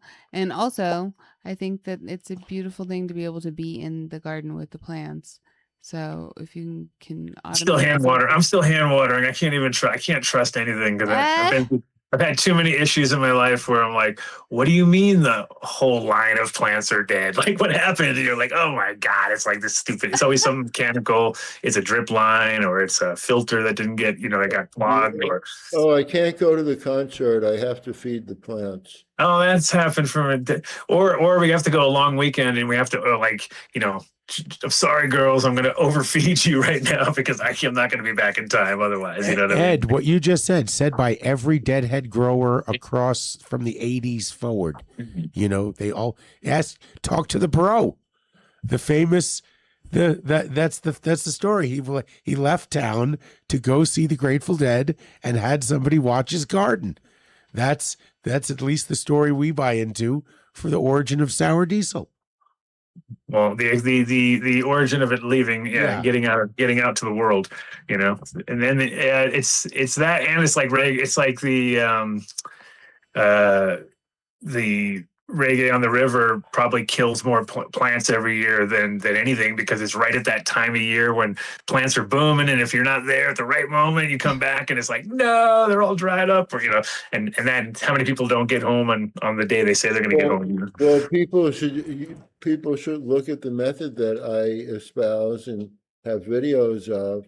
Two things. One is using kiddie pools as reservoirs and having a wick system into the reservoir, and then having the kiddie pool attached to a flush valve and to a reservoir just above the level of the plant reservoir. Friend of mine has 49 of them, and he has a flow through fertilizing system. He goes away for 3 weeks during the summer. Wow. Hey, okay. 49 kiddie pools. Yeah. I love this. I like to see him buying those. So like, I need 49 kiddie pools. The guy's like, what? 49? No, I'd like 500,000 marbles, please. He bought 100 kiddie pools on the internet, and they were delivered on a pallet. Yeah, it's a good deal. You're not going into the local herb. He's got a lot of kids. How many? Yeah, 17 here. There's 19 at the store. Yeah. So you use 2 kiddie pools for each system. The bottom kiddie pool is your reservoir, and you put like a pallet or 2 in there. Use a rubber pallet, not a wooden one. The wooden ones sometimes have chemicals in them, so use a rubber pallet. Put the next kiddie pool on top of it, or you don't even need that kiddie pool. You can just use a big, like a big bag, you know, a really big bag. But he puts another kiddie pool, and then he puts a 5-foot bag in the kiddie pool with the wicks hanging down into the water. And what's the wick made out of? What kind of material? Oh, it's really it's hard to get. It's 5/8 inch nylon woven braided rope. So just nylon rope. Yeah. What you have to do though is seal it somehow. Either put a twist tie on either end of it because it will unravel. Either put a twist tie or put it right over a flame. You know. Yeah. Seal the ends. You know, a little bit. And how many wicks do you put in there? He puts about a wick for every 3 square feet. And you know what? You don't only have to do it once, because once you set this up, you don't have to do it again. You can just put a tarp over it for the winter. Yeah. He's up in Oregon. He doesn't even put a tarp over it. He likes the water to come down, you know, when it rains, to come down and rinse everything out. So anyway, but low maintenance. Yeah. And once you set it up, I mean, it takes a while to set it up, but once you set it up, you're free. You're just free. And then what about the water and no anaerobic situations with it sitting long and kind of? It's not really sitting that long in there. Yeah. No, because it's dark in there. You know, it's over there's material over it, right? Okay, yeah. You keep the light out and everything. But no pumps inside there to mix it around or airing? He has experimented with putting a tiny, like 5 or 7 watt little submersible pump Uh-huh. that Just to kind of flow around. no, that actually it brought water up to the top Okay. from the bottom of the reservoir Okay. to the top, and he did that one summer where it was exceedingly hot, and so he watered the plants that way as well. And then everything's okay because the water came out of the lower reservoir, right? And the upper reservoir that was like 10 feet higher than any of the kiddie pools, that just drained into, as the plants needed it refilled them. Perfect. I mean, I write about it in my books. I can see how well read they are here. So, I understand. Hey, I'm there with you the whole time. I know. I got you. Adam was taking notes. You I don't got know what this you're one talking in your about. book. This is a great idea. I like it. What type of kiddie pool are we, like these the blow up ones, or are they No. Plastic ones. Hard. the plastic? Hard. Okay. the ones that are The plasticky ones. I know what you're talking about. Like the I know the old school ones. Oh. Okay. molded one. Reformed. Oh, there he is. I see him in the background. Do I see him? Welcome, Mr. Vinkovetsky, formerly known as Danny Danko. Oh, we got authors. We got an author war going down. It's an author war. Oh, damn. I'm back. I am back to Danko. I'm back to Danko. Officially. Hi, Danny. So good to see you. Hello. Hi, y'all. They gave you Danko back? He's back. Yeah. Josh gave it back once he took over High Times from the previous ownership. So Yeah, he seems like a nice guy. yeah. He's a good guy. His heart's in the right place. He's trying to do right by the brand, which is nice. Yeah, I think so. What was the Yeah. date? That's What awesome. date was it given back to you? That needs to be your rebirth day. That's like your Easter. It wasn't that big of a deal not to have it, but it's nice to have it back. You know what I mean? It's What do you It's a lot mean? easier. It's a lot easier to spell. That's for Now sure. I'm going to be able to write under my name again. John Smith. Well, Ed was the one that told me even so many years ago, I want to say like 25 years ago, do you own your photos? Do you own your name? Do you own your, Ed was the one that was in my ear telling me. And at the time, of course, I was like team player, I thought High Times had my best interests at heart. And so, I kind of went along with whatever they told me. I thought I was going to retire there. It was going to be forever. So I didn't even think about it. And, lo and behold, Ed was right the whole time, The intellectual property is very important, especially in this industry and business. It's like, keep that stuff ownership. I just wanted to see what I wanted to see, which never really happened. But I was waiting for the day when it was like, oh no, this is Danny Danko, and then they'd be like, "This some new guy," and I was like, shot some young kid out and call him Danny yeah, Danko. exactly. And he has like That's what I skateboard know. guy on a skateboard, and I'd be like, "Oh my god!" And they even stole a skateboard idea. Like, oh, this is terrible. He's like, "I spray paint Yeah. cubes." Like, Hey, yeah, you know I what? was, When I come back to New York, we should go out and visit Kennedy's grave, wherever it is, and do the dance of Shiva on his grave. Hmm. The dance. Well, of the demon. Kennedy was one thing, but the guys who took it over after him really, they taught me what real Corporate- scoundrel, corporate what real cannabis. scoundrel. Yeah, what No. Kennedy was a scoundrel. Here's what he did. He kept. You tell this story every time he comes on the Oh, show. yeah, I know. We all know this story. I'm doing Grandpa. it. Oh, here we go. I'm doing Grandpa. it in Sorry. 3 sentences. He kept High Times on a skeleton budget. That's And true. all the money all the profit that was supposed to go not even to the workers, but to the marijuana movement, all of that profit went instead to the Kennedys. Yeah, I was there. And that cost the movement hundreds of thousands of dollars a year. Oh yeah. We're supposed to go to normal. Well, I'm glad it's in better hands now. I mean, it's the oldest brand in cannabis, 52 years, started in 1974, when there was no industry. You know, when you talk about the cannabis space back then, the cannabis space was not something you talked about. It was a secret room in your house. So yeah, you know, I mean, I'm just, you know, all that stuff to me, it's in the past. And, you know, whether it's Kennedy's, Levin's, you know, even going back before my time, you know, there was always some type of controversy, but at least it's still alive. You know, it was in bankruptcy, it was in receivership, and now it's back. So Yeah, you know. but the thing about it is, Levin was post legalization to a great extent, you know.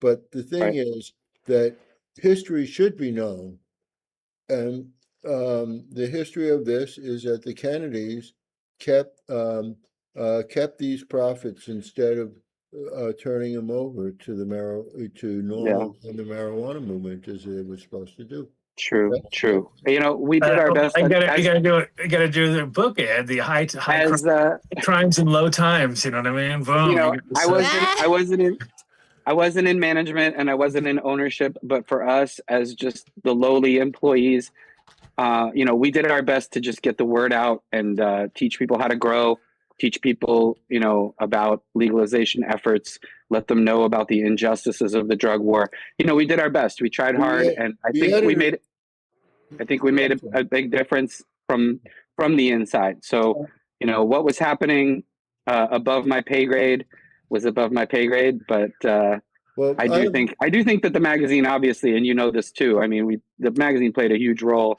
in where we are today, just as an entity, not so much the behind the scenes and the ownership and here's the drama. I think that the editorial, everybody who was in editorial, every person was dedicated to the magazine and dedicated to legalization. So anything that I'm saying, it's no denigration of any of the editorial people. I'm talking about, you know, an owner out of Dickens. Ownership. Ownership. Dickens. No one ever say thought even, anything other than that, Ed. You know, what's interesting is you could say that even about the Levin era from 2017 till bankruptcy, even still, they had Ellen Holland, they had John Capetta, they still had good editors. You know, there's always, you know, so even in the face of awful ownership, you know, the word prevailed, and you know, we did what we could. How's this? Well, I think high time. And Ed, I mean, you were there from the beginning. You were there at the start. Purpose. You know, it served its, you know, and it's serving its purpose, which is to maintain the cultural integrity and legal integrity of people who use marijuana. Yeah, and you were there at the beginning. So, you know, I give you your flowers and all the props possible, because it wasn't easy back then, even for us, you know, people like Adam and I that got into this in the late 80s, early 90s. We, you know, there was still all that going on, but I can't imagine how it was in, you know, the 70s when everyone was against us, and only, you know, the people weren't, but, you know, everything else, the government. Well, and all the thing is, you know, in order to really be like in sort of the inner circle of the yippies, you had to be insane. I mean, everybody here qualifies. I can definitely, I co-sign that wholeheartedly. Look at even the people who are left, and then you realize, oh, you know, risk reward ratio. No, that doesn't count for us. We're out of that. They take the biggest risks. They take the biggest risks for very little reward. But the reward is now all the injustices that aren't happening. Revolution, you know, for the fun of it. Exactly. And you guys had a lot of fun and changed the world, and did it all while also lampooning the prohibitionists and the government and everyone else, really making fun of them, which I think, you know, that satire, that making fun of them is so effective. You know, I'm Russian born in the Soviet Union, and the government is just so afraid of satire and jokes about them and poetry and, you know, all these things, flowers. How is the government afraid of poetry and flowers? You know, it's ridiculous. It's kind of silly, but that's what turns the tide. That's what gets everyone else on board with our cause, even if they're not smokers. You know, they're like, you know, you gotta laugh sometimes to keep from crying. And I think there was a lot of laughs. It's like over anytime the there's a years. news report, and it's about weed, doesn't matter what it is, they got to make a little pun and a joke. Always, And always. it's like and they love it. If The it's blunt truth. We're going pro, dude. yeah, exactly. Yeah. And if it's a good feel good story, they'll really lean into it, of course. But for the most part, even on the most horrendous story, they're gonna throw one or two quips in there because it's always humor involved. You know what I mean? No matter how you look at it, like makes you fun. Yeah, It makes you funny. but you know? one of the things I like to remind the youngsters though is, because they like to complain about how it is now and how it was so much better back then, and the reality is you can't measure the injustices that aren't occurring, the people that aren't being arrested, the dogs that aren't being shot in the face, and the raids that aren't happening, the transplants that people aren't being denied, all of those awful injustices that happened regularly during Prohibition aren't happening as much now. Okay, certainly there's still a lot of injustice, but the magnitude of it is so much less, and it was so much greater back then. And the fear that we had, and the stigma that we lived with, and all of that was just so overwhelming in many ways. And it's hard for younger people to understand the fear and the paranoia and just the general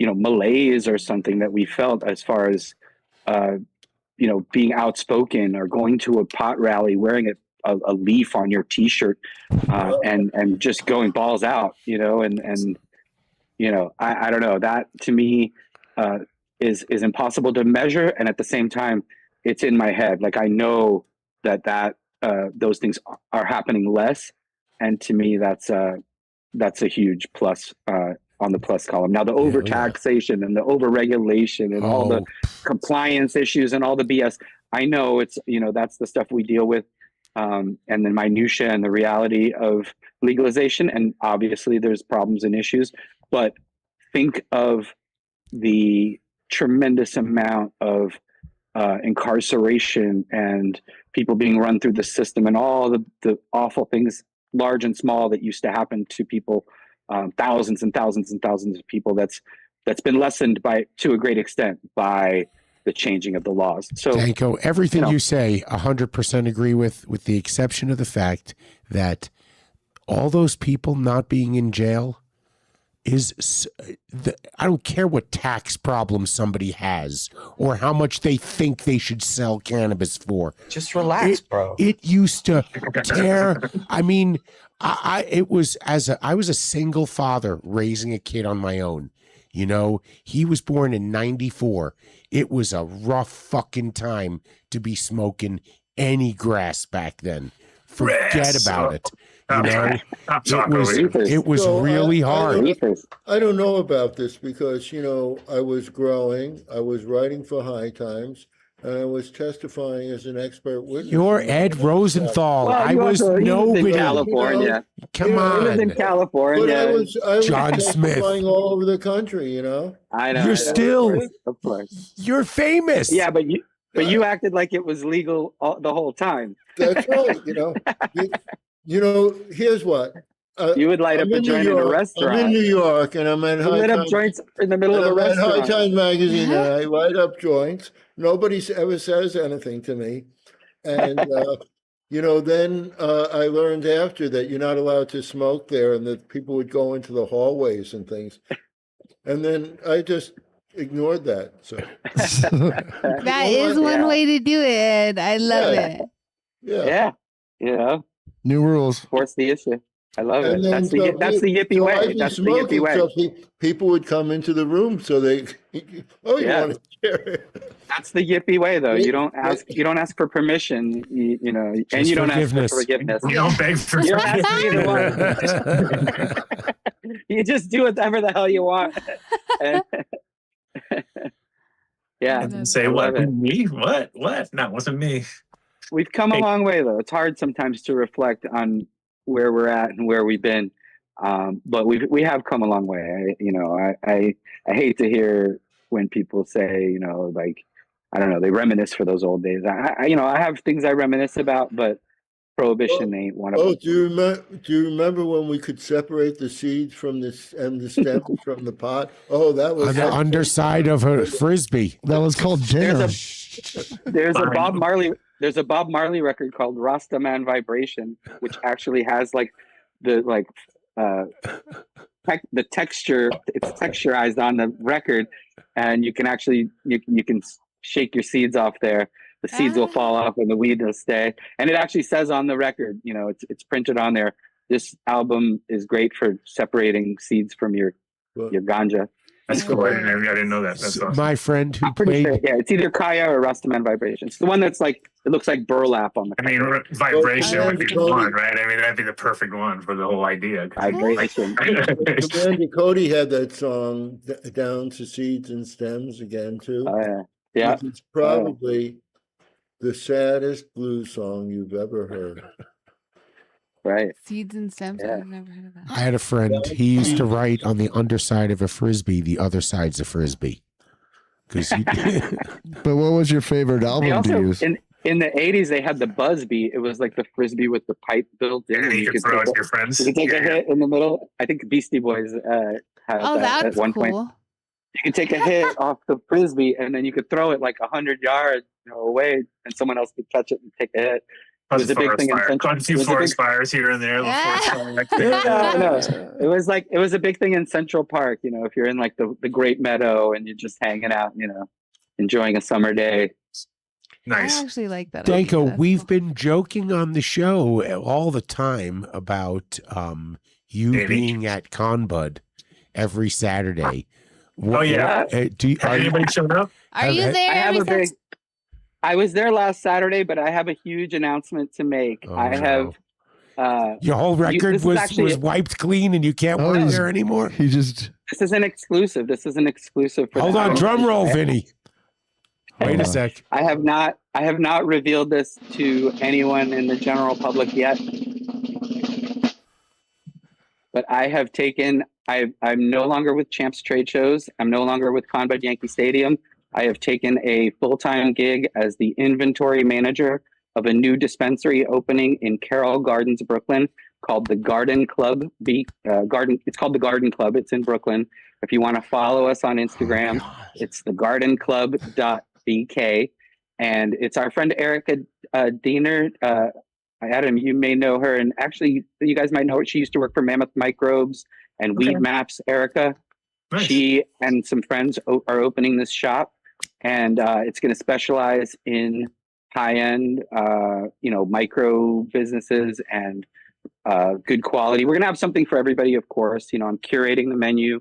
We're right now just placing our first orders. We're going to be opening in hopefully less than a week. I think by a week from today, we'll Wait, be hang on. Is open. This that the place is website? Vinny? beautiful. Yes, it's woman-owned. Congratulations on this Women new owned and adventure. men enslaved. It's an incredible company. Hold Perfect. on. No, Is that- we want to collaborate with the men. We want They got divine you on a leash? union. They got you on a leaf It's- too, or what? It's Carroll Gardens. It's a beautiful neighborhood. It's one of those neighborhoods where there's no supermarket. You go to the butcher shop, you go to the bakery, you go to the cheese shop, and then you go to the dispensary. Get your And craft we're right cannabis. there. Absolutely. And we're very excited about it. We're, our OCM inspection is early next week. We plan to open the doors pretty much immediately after that.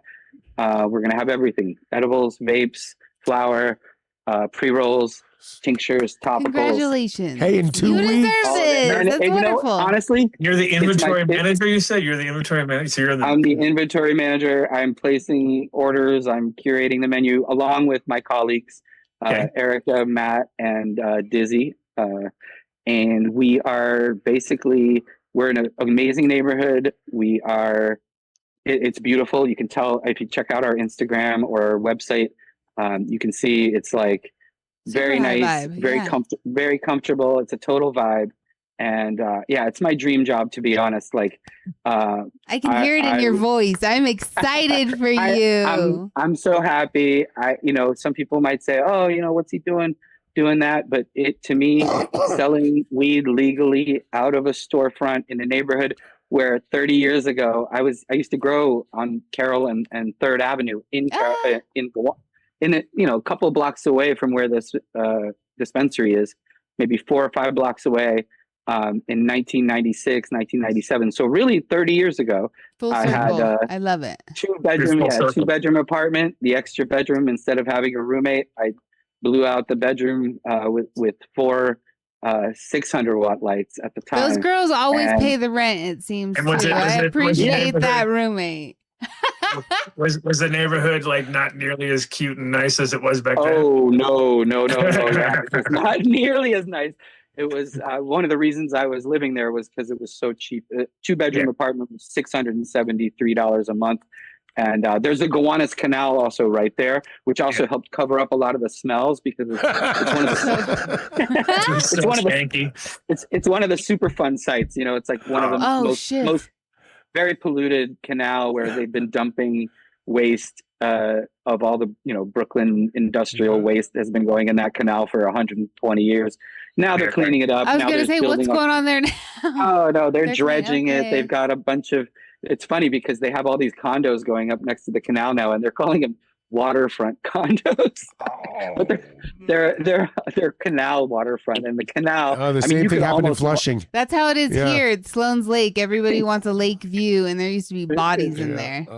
Yeah, you can almost walk across the now canal. It's $1 million spot. If all of us would have got something back in the day, we'd be sitting pretty. Yeah. So, but the neighborhood has changed a lot. You know, it was very Italian. Now there's, it's very diverse. There's people from all walks of life. And it's just awesome. I'm very excited. What day of the week are we going to tell people to go there to see you? Because we need to know the day you're working. Monday through Saturday. I'm there. Saturday. Will you come out to meet your fans? Saturday. I'm happy to meet anyone who wants to roll through. Okay. As long as they buy something, at least a pre-roll. Yes, come out and support. What do you mean? Oh, yes.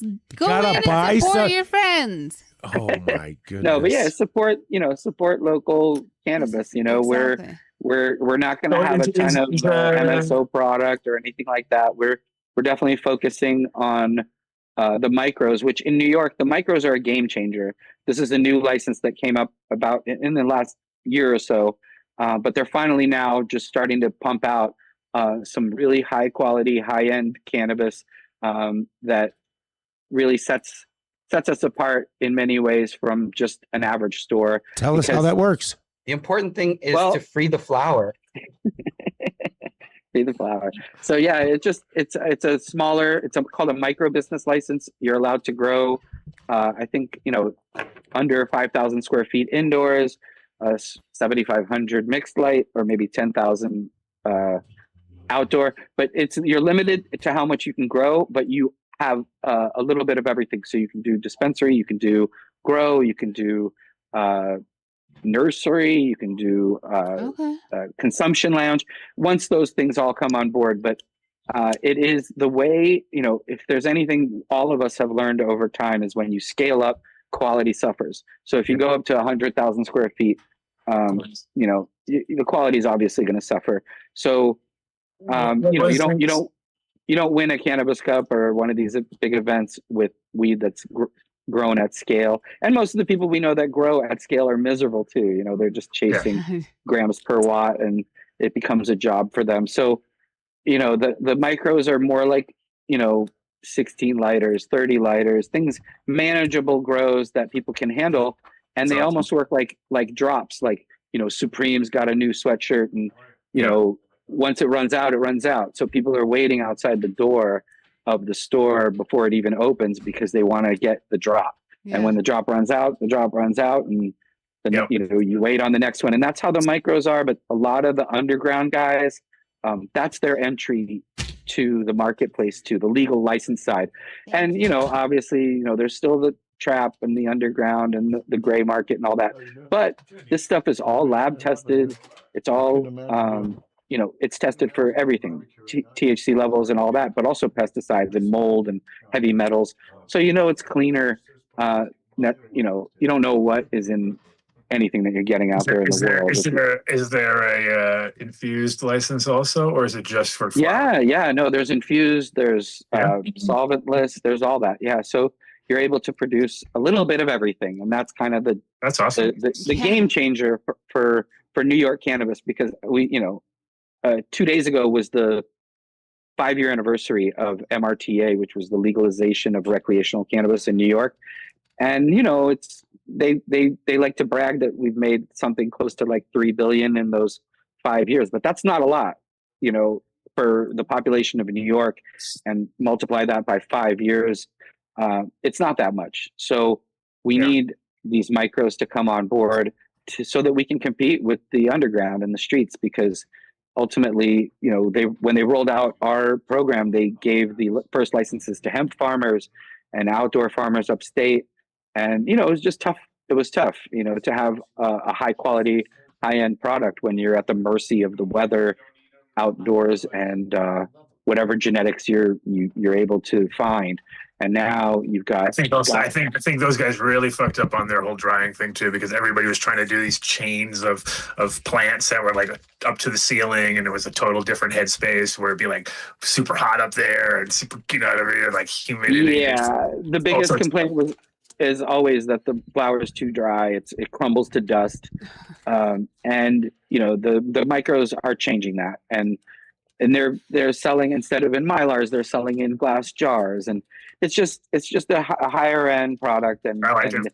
Are you guys a consumption lounge too, or consumption lounges have not? Those licenses haven't officially gone up yet. They're still trying to figure all that out. How they're worried about employees getting contact highs, and there's all kinds of issues. People driving home from the consumption lounge, and who's liable if they get into an accident. There's a lot of concerns there. Of course, we have lounges.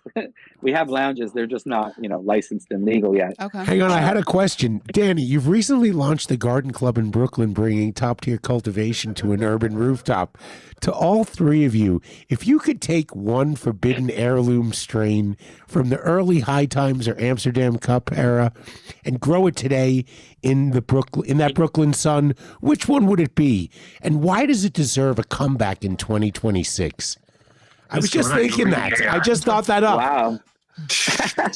Totally popped up into my head. For me, I would say, I love the MK Ultra. I wish I saw that on the market. Yeah. Our friend Craig actually grew that out in Cali and loved it. Coffee. Craig Coffee he just texted me because I told him I was going to be on the show. He said, the MK Ultra I grew out last season is still fire. Send Adam Dunn my regards. Oh, that's good to hear. Yeah, so that MK for sure. I think I would also say, wow, that's a good question. Now, I really enjoyed the Love Potion that Reefer Man brought over in like 2004 or 5. That like Charles, yeah, but that like pink Colombian kind of vibe that had, I really enjoyed. And then I don't know, a third one. I just love strawberry cough, so I'm just gonna throw that in there, even though it's already out there. Dave going on that, Dave. No, not strawberry What cough. about Ed? Doesn't bug me at all. What about Ed? I want to hear Ed's answer too. Well, You want me to repeat the question? I had some really psychedelic highs out of NL5 haze. That is a great one too. So many strains are born from that. I think even the Cuban Black Haze and a lot of strains. Yeah. It's ridiculous. It's almost ridiculous. So The reason why NL5 haze is difficult to find is because it's a hard plant to grow. It needs a lot of light, and it's 13 weeks. And it's really best for like Southern California or southern places that you can grow it through December. But that grown right, it is just it's just this incredible, like psychedelic. very close your eyes and see the film. Watch the film. You know, when you Yes. just said grow into December, I wonder, question for Adam. What's that? Because of our climate change up here, and everybody, I noticed the hemp farm near me is starting to plant. You know, I mean, That's a bit early. Yeah, that's kind of ridiculous. That's wild. I mean, That's banking on this weather being like this way too much in Colorado. Pardon, I might when you be drive jumping by, the gun. when you drive by after the first hailstorm and they're all shredded. I know all about that. Because what'll happen is they'll be perfect. Everything will be coming in nice. You'll be like, oh yeah, this is great. June 1st, Wham. there's going to be a Something. wham, wham, Ah. thank you, ma'am, and it's over. You know what I mean? That's 40 what mile happens. an hour I winds. love that you say that because I've no hope for the weather right now. It's so dry. There was Planting now is already cocky. a fire. Very cocky. No, but so let's just say Let's trust in Mother hypothetically, Nature still. That's if called you could bukkake. cover it, if you maybe you had a greenhouse or something Well, a temporarily, greenhouse, you can do all sorts of Yeah, stuff, you can but do whatever. a hail protector. Yeah. Wouldn't that lead to a lot more people planting some older sativa varietals right now? Just a You would little hope. longer. But you know, the longer flowering time also gives you more time for things to go wrong, Exactly. and And a big long and a big. and most importantly, but No, most and a big- importantly, the smaller yield is where you lose the growers. That yield is just there. You know, Are you longer flowering becoming a time, corporate smaller guy? yield. I Oh. don't think there's a way to grow Me? it. No, I don't for think head there's a way stash. to grow it indoors really efficiently. I think only in I think you need a more a place with It's a the humidity issues lower too. latitude because if you cut the light, you know, like for instance, if you were down in Florida or southern Florida or Jamaica, they only get There you go. 13.5 hours of light at the maximum. So Right. it would induce it to flower earlier. I suppose it wouldn't matter anyway. It's you need the light at the end of the cycle, not at the beginning of the cycle. Well, you can use light deprivation if you're in a greenhouse, and you can start the flowering process in the middle of the summer, and maybe try to Or have Yeah, it you finish, could- have you it could- finish a little earlier. Start Yeah. it in spring and then have it finish in August. Right. The flowering process. Yeah, if you got the light depth, and honestly, I think No, but Sunshine- you don't need it if you're like.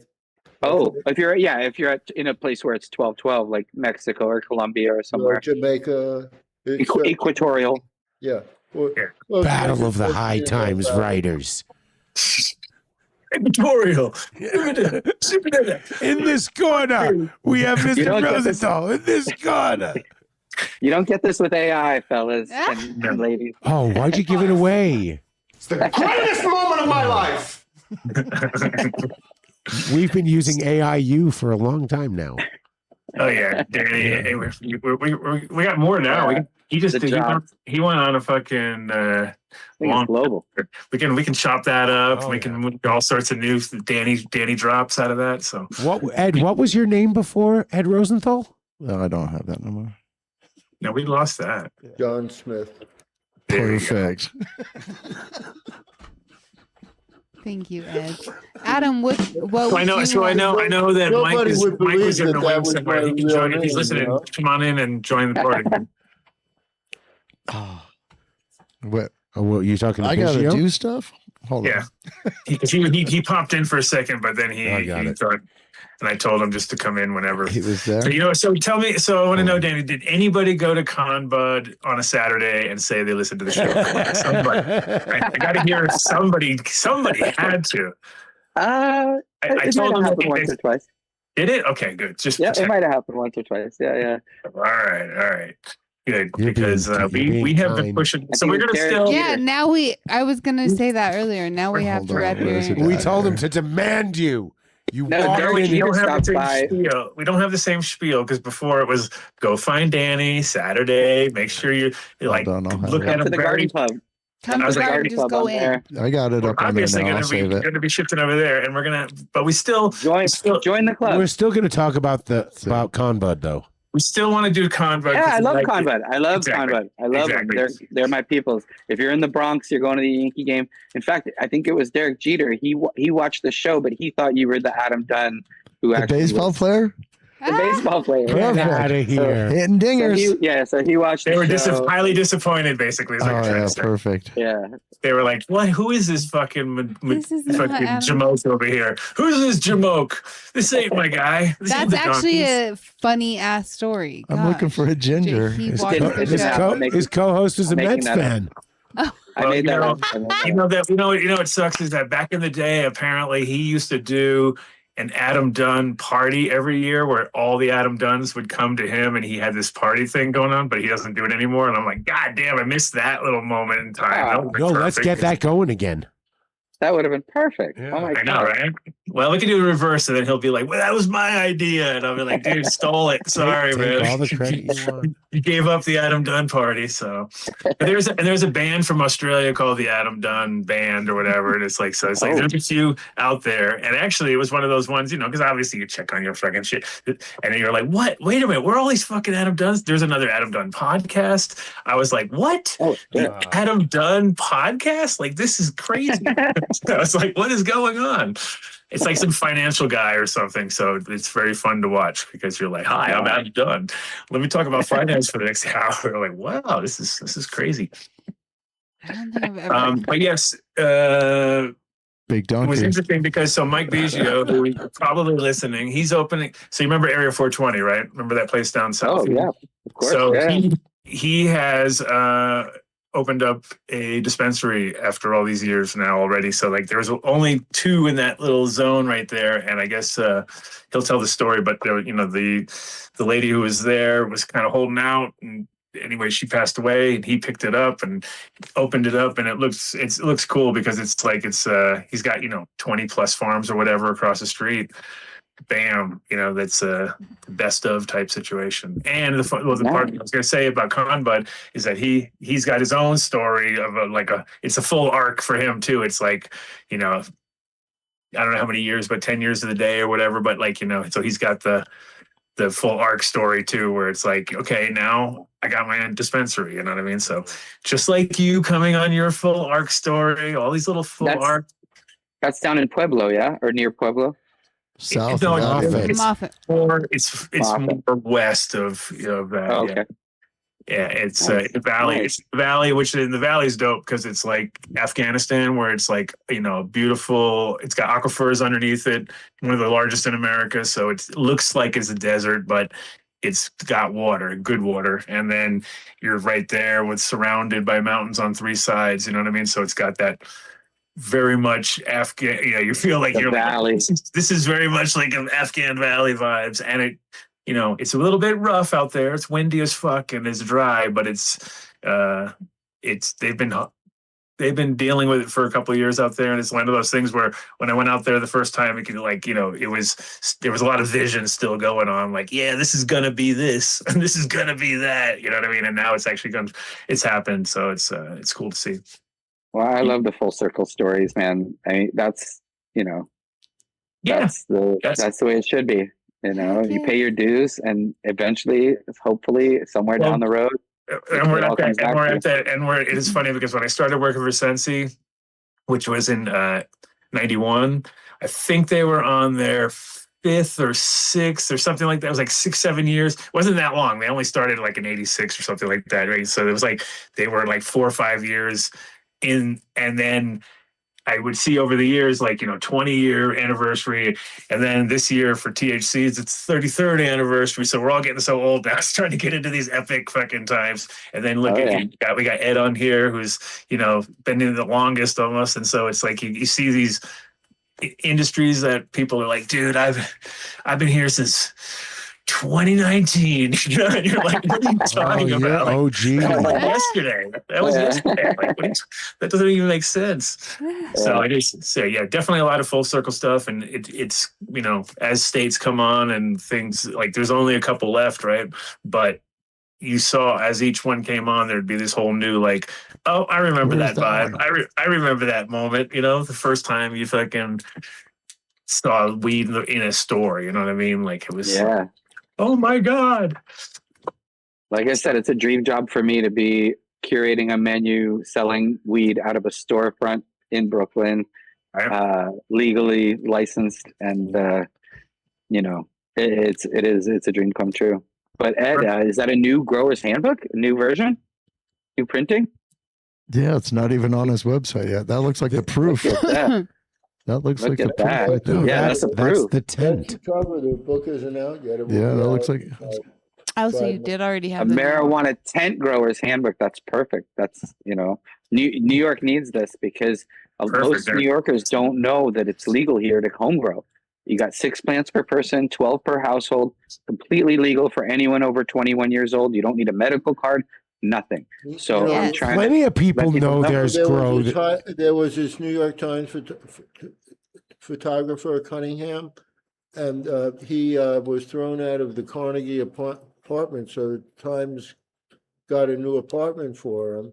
And the first thing he did was he had the entire kitchen, all the appliances removed, for his photo files and stuff. But that's what I would advise people to do, with New York apartments. Get rid of the kitchen. There are plenty of great restaurants. And make it all into grow Love spaces. I love it. Yeah. Yes. Most of the people in New York know how to grow because they watched a podcast called Grow Bud Yourself. Grow Bud yourself. When is the next episode? He's going to interview himself in 2 weeks. Starting your first crop. We've been on hiatus. Yeah, I'll be on the show sometime soon. But it's been on hiatus for a little while. But now that I have a new location, we're going to try to bring it back and let people know, because again, it's fully legal, 6 plants per person, and the limit is on the number of plants, but not on the size of the plants. So I tell people, if you want bigger plants, just veg them out longer, use bigger containers, let those roots spread out. Like Chris Bliss used to always say, more root, more fruit. Bigger plants. There's no limit to the canopy size. If you want to put 6 plants under each one under its own individual 1,000-watt light and screen of green that thing and veg it out for 4 to 6 months and then flower it and get 2-3 pounds off it, you can do that. It's a pain in the ass. Why would you want to do that? So let's say some people want to do that. Let's say you took the plant. Oh God. And you put a curtain so that half of the plant couldn't get light from the other half. Sounds like a pain in the ass. But then you could flower one half of the plant. Oh. Right? While the other leave the other side of veg. Yeah. Vegging. And then when you're done with the flowering, you start vegging that side again, and you harvest the other side. I appreciate how into efficiency you are. Sort of like not tend to the grow, never flip space it. shuttle. That's an interesting way to, that reminds me of, like, Adam, you probably heard a lot about this too back in the day, of like grafting like cannabis plants to each other and having like a mother plant that's like 8 different strains, different branches. But the guys over at the idea of it, Black Dog LED. The idea of it was always interesting, but like no one ever really sat down and tried to do it too much. No, they did.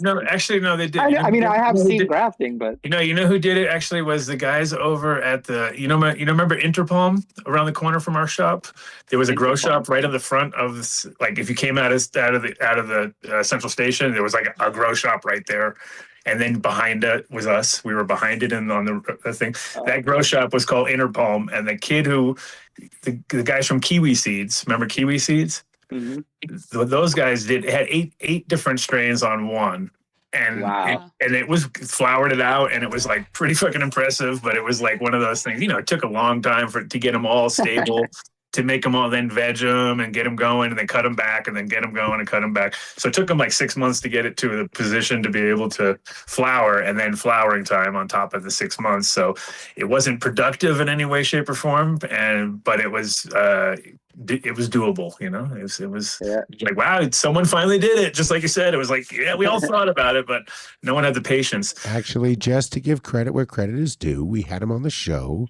The guys from Black Dog LED, Kevin, their Franken botanist made a plant that had like 8 different strains on it. Also, there you go. There's another guy. Oh, Ed, have you seen grafting with cannabis, like in person and in practice? I've never seen it. No. Yeah, it's always been like this kind of distant thing, you know. Maybe we should have Kevin on. It's interesting, but no one. Warmke grafted cannabis onto a hops plant. Oh, and this In the 40s, I think it was. Who did that? Guy by the name of Warmke. Warmke. Wow. That guy never saw a computer. Wow. Yeah, right. And hops and cannabis are cousins. You know, they're in the cannabic family or whatever it is. They have the same progenitor plant. I could go into it, but it's very nerdy. Yeah. We never get nerdy on this show. I love nerdy. Nerdy's my favorite. Go for it. Took the words out of my mouth there, Danny, for sure. Yeah, don't worry about it. Everything's fine. I mean, Mark's already bored. Whoa. Go nerdy, Ed. Explain it to me. For sure. We got nerdies in the chat today, for sure. Here we go. So, you know, the Himalayas are rather recent, maybe 30 million years ago. They started, the plates started to collide to make the mountains. And the cannabis was growing in what's now the foothills of the Himalayas. But as the mountains started rising, it went from tropical, where the progenitor plant was a perennial. So cannabis had to do, this progenitor plant had to do something, and it did, and I think that's when hops and cannabis split. And hops' solution to the winter was to have a dieback of the top of the plant, but the roots would remain viable, and in the spring they'd regrow, much like a bulb, like a daffodil or something. Mm-hmm. But okay, and then cannabis did something else. It became a very fast growing perennial, and it went from a perennial then to an annual. And some other ways that we know that it's an unusual plant is, most annuals, almost all, I don't know of any other annual plant that is dioecious, that is, has separate male and female plants. All other annuals that you think of, they have separate male and female flowers, like begonias. You'll see on the same plant separate male and female flowers, or like bulbs, which have both the male and the female organs on the same flower. They all self-pollinate themselves, basically. Yeah, self-propagate. Okay, so cannabis is the only one that is dioecious. That is, there are separate male and female plants. It's only annual. It's because they're from outer space, and everybody knows. As I said, because they originated from this perennial, and that's the story. And hops and cannabis split there. Yeah. Interesting. That's my theory. Everybody. And it's like the tomato story that everybody's like. I was just in this. I don't have it with me, but this new book on genetics. By Adam Dunn. Oh hell no! Oh hell no! That's Babylon. I'm going to go get the book. I was going to say, get the book. I want to know what the book is. So, Mike Biggio, are you out there? Zoom in down to make sure y'all see what I mean. I sent him a message. So zoom in. There, no, that's not. Oh, you fooled us. That's James Bean, man on the scene. On the scene. Oh, James Bean. That was That was the Wait, Beanster. hold on. Who is that? Is that Biggio? No, if he comes in, he'll come in, and then it'll just show up right now. Got it. So and then tell us about did you do the last show though? You did the last champ show? It was your last final for farewell? Well, I did Atlantic City. Yeah. Did you wave to everybody on the way out? Like, bye, I'll see you next time. Or next maybe. No? It was good. No, it was Atlantic City. It was one of the regional shows, a little bit smaller, obviously, than the Vegas show. Of course. It was great. It was great. I have nothing but kind things to say about everyone there. Was Mike crying? Did Mike shed a tear when you left? Was there a little Charoniac? I mean, a little Charoniac drip. The Charoniac drip came out the corner. I don't think he was psyched about it, but ultimately, Ed, you're partially redacted. It just wasn't for me. Like cold calling people and trying to, sell boots. I'm not a salesperson. You know what I mean? I've always sold weed, but weed sells itself. Is good? Yeah. Yep. There it is. That's always the best genome. salespeople never call themselves salespeople.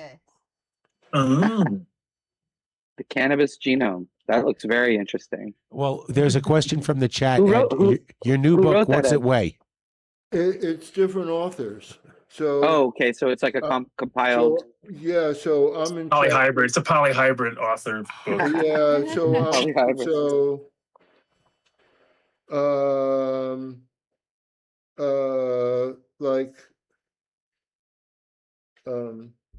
It's all here. Here's a table of contents. I don't know. Oh, we gotta read all Hold that. on, I got you. Yeah, hold on. Let me read the first one. Ed, what does it weigh? How much does the book weigh? I got Yeah, that's all we care about these days. It's a thin book. It's really thin. Pay by the gram.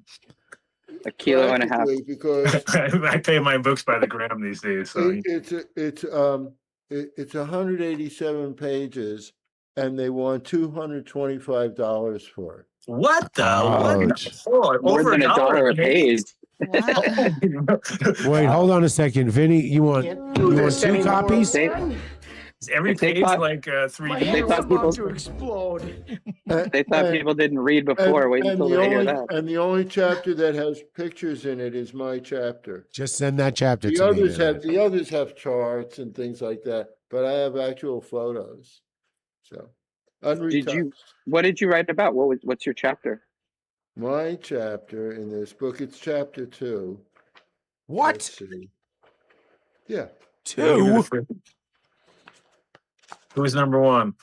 Number 1 is the debated nomenclature of cannabis sativa. Number 2, chapter 2, overcoming genetic obstacles to the industrialization of cannabinoid farming. Did Rob do the first one, or who did the first one? Overcoming genetic challenges. The nomenclature one. Challenge. I want that. That's the one right there. The nomenclature? Yeah, is that Rob Clark, or who did that? Who did that? That's Ann Schwab and Danila Viagara. Yeah. Kevin Jodry is in here. It's California's cannabis legacy, how it became a global leader. Okay. But no Danny Dankos? Come on now. I wasn't approached. Could have been a contender. Cannabis breeding strategies, integrated pest management, Matthew Gates. Designing cannabis tissue culture laboratory, essential laboratory facilities for precision and reproducibility. Yours is about overcoming challenges. Is that like polyhybridization and sort of how to bring back the the gene pool? Or here's what I could get into this. I'd be happy at another time to get into this nerdy explanation of why cannabis, if you look at cannabis plants that are feral or that have really been feral for a long time, you'll find that in certain situations, like in the Himalayan foothills, whenever you see a patch, it's diverse. You'll see plants that look like everything. Some look like sativas, some look like indicas, there was a few plants that were like 4 feet wide, 3 to 4 feet wide, but only 2 feet high. All kinds of plants in the same field. And that's good though. And so, so it just is. So now, so every plant is going to have diverse genetics in it, so that if nature can't get it together, how are we going to get it together, right? So that if 1 year it's sunny and the next year it's rainy and the next year it's cloudy, hot, cold, there are going to be genes that do better than other genes in that situation. But because it's a mixture, everything's hybridized sort of, everything will carry forward. And so it has a diverse method of growing vigorous growing even in diverse times. So that's it. It's survival. That's a survival tactic and an evolutionary survival tactic. People would say, so you say, oh, I'm going up there and I'm going to take a land race. Well, usually you think of some uniformity in a land race, but these are not really land races in that way. They don't have uniformity. Yeah, their strength is diversity. It's interesting. That's nature. I like it. Yeah, well, nature teaches us that diversity is important, and I think that ultimately is it's a lesson that the plants are teaching us. It's like survival requires genetic diversity and a deep gene pool. So anyway, that's what. So now, so you have that situation, so that the cannabis plant, it in a way, genetically, and the way that it's pollinated, it wants to be diverse. But you, as a farmer, don't want it to be diverse. That's the obstacle. We want to isolate the desirable traits. Diverse, and you want it to be uniform. I'll tell you how I know you want it to be uniform. Most people use clones, don't they? And for production, for sure. Indoors, indoors especially. So you want uniformity, but cannabis, in its natural state, wants diversity. Right. So that's what that chapter is about. You want to isolate the desirable traits. It's basically. It doesn't have this article doesn't have anything to do with desirable traits as much as it has to do with that the trait that we're talking about in particular is a trait to have a lot of diverse genetics, a diverse genetic gene pool, even in a small population. Yeah. All right. Can I just say, from all of the people over the years who benefited from smoking all of the weed, that all three of you contributed to the entire movement. I mean, whether it be seeds or advice or, such dazzling good looks on Danko's part. We all thank you. Heck yeah. Really, what you did. I testified to get them out of jail after they grew. I love it. There's a connectivity every way, and I know we glazed over it, but we could truly hear it in your voice how much having this new position means to you. I mean, it really is. It is the culmination of a life's work, and I look, present company included. Some of the younger people truly don't understand what it is like. Adam equates it to it makes cannabis a little less stony because you're not nervous. You're just completely, your mind is. Well, it's like Amsterdam was. Everybody would come over there and go like, "This weed doesn't get me high. This weed doesn't get me high." And I'd be like, "Yeah, but you're not scared right now. Like, there's no paranoia. You think it's all cool, and you know what I mean. This is easy. So you lose all of that, that thing when you're hiding behind a dumpster, fucking smoking a joint. Right? You want to have a tea and a coffee. You know, It's so- inside It's baseball much- with Adam Dunn. it's much here, more- you know? It's much more civilized, you know. Well, I got the highest I ever got was in Japan, and it was like because I was so paranoid. Just look, dude. cut I your was dick fucking, off like, there for it. I was like, I just kept hearing in my head, like, don't get caught with weed over there, bro. Don't get caught with weed. Don't get caught with weed. And I was in like I mean, I was in like a sealed room of a hotel on the 40th floor, and I started smoking, and then all of a sudden I could hear people in the hallway talking, and I was like, oh shit, they're coming to get me. Like I had the full meltdown where I didn't know what to do. It's hard to hide weed and getting all paranoid, and it was crazy. And it was just like I had like a couple hits, but then I didn't know what to do because I had this huge joint and I didn't know what to do with it. I was like, oh no. I mean, they put Paul McCartney in jail over there, you know. yeah, That's Japan's crazy. He was not there to perform for them and they put him in jail for weed. I mean, that's Mateo. Hey, DJ they Mateo, made up for it with recent arrests, so don't worry. It's sort of DJ Mateo, you know, my friend out from New York. He was there and he was he got caught spray painting and fucking got in big trouble because he was like mid spray. They like, hello, Mr. Boom, grabbed him, threw him in a tank for like 4 days. And it was like, you know, already making him do labor and shit. Like, you know, on the third day or the second day, it's like, now go to work. You know, and he's like, work? Like, what the fuck is going on there? He's like, this is no joke over here. He's you are like, Danko's assistant now. Anything he says to do, you have to do it. don't get in trouble for anything in Japan because it's no fun. wow. They don't let you lounge around at all. It's like work, you know. And Ed, is there ever going to be an electronic version of the 40-pound book that you sold? It is. Okay, I'm fucking with you. Well, look, thank you guys.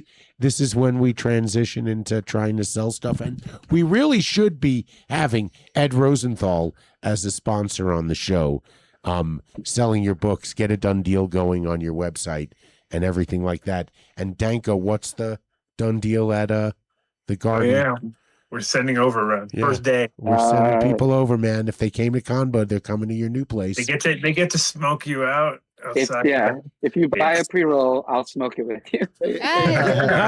Whoa! Couldn't ask for more. What a deal! Now you can write home that you found work. Actually, you want to be a salesperson. This is what you do. You buy 2 pre-rolls. I'll smoke one with you. Right. I'll sign the other one. Yeah. Yes. The Dankster. Love it. You guys. Yeah. It's always Thank you fun guys to for be on the coming to hang show. out. It's always fun to be on the show. Thank you for the kind words. Thank you, Ed, for everything. Adam as well. All you guys. It's a pleasure. I'm happy to have made my announcement, my exclusive for you guys here. And Congratulations. yeah, follow us on social media, you know.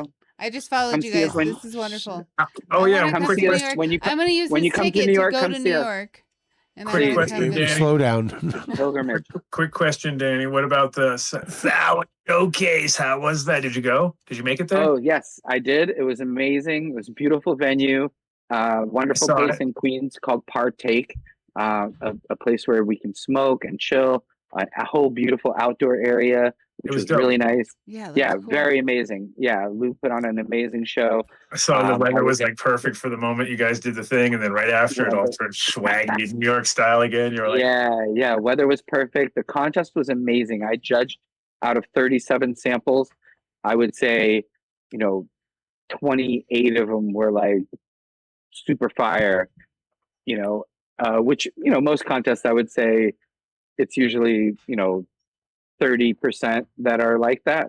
yeah, Maybe 20s. In some contests even less. But Yeah. this was like really tough to judge. I mean, there Heck was yeah. a lot of really high end stuff. and Chem Rosin crosses. Wow, Rosin the dogs was dogs. there. Rosin Rosin with the dogs. A elemental lot of D or elemental P or D? Which one? one of the elementos. I'm not sure what. Elemental The Z. end of it is- D. But yeah, he had they placed the Sauer family farms. There was a lot of OGs in the building, and it was a great time. A lot of clones, a lot of Bro. even real sour. Everybody says there's no more sour. Yeah. I saw real Albany sour, Yeah. all of it. Love it. It was there. I mean, it was $125 a quarter Did and you- $500 an ounce. So they're trying to keep the old school prices wow. there. Wow. Yeah, but it was the sour. I didn't buy it. Did you run into the bro? Which bro? The bro. Keith. We have a lot of bros, Adam. There's only one the bro when it comes to the sour diesel, though. The sour bro. You know Keith. You don't know Keith? Did you run into Keith when you were there? Keith? I don't know if I saw Keith. I thought you sent a photo with him. Yeah. Keith was there. Yeah. Did you see his weed?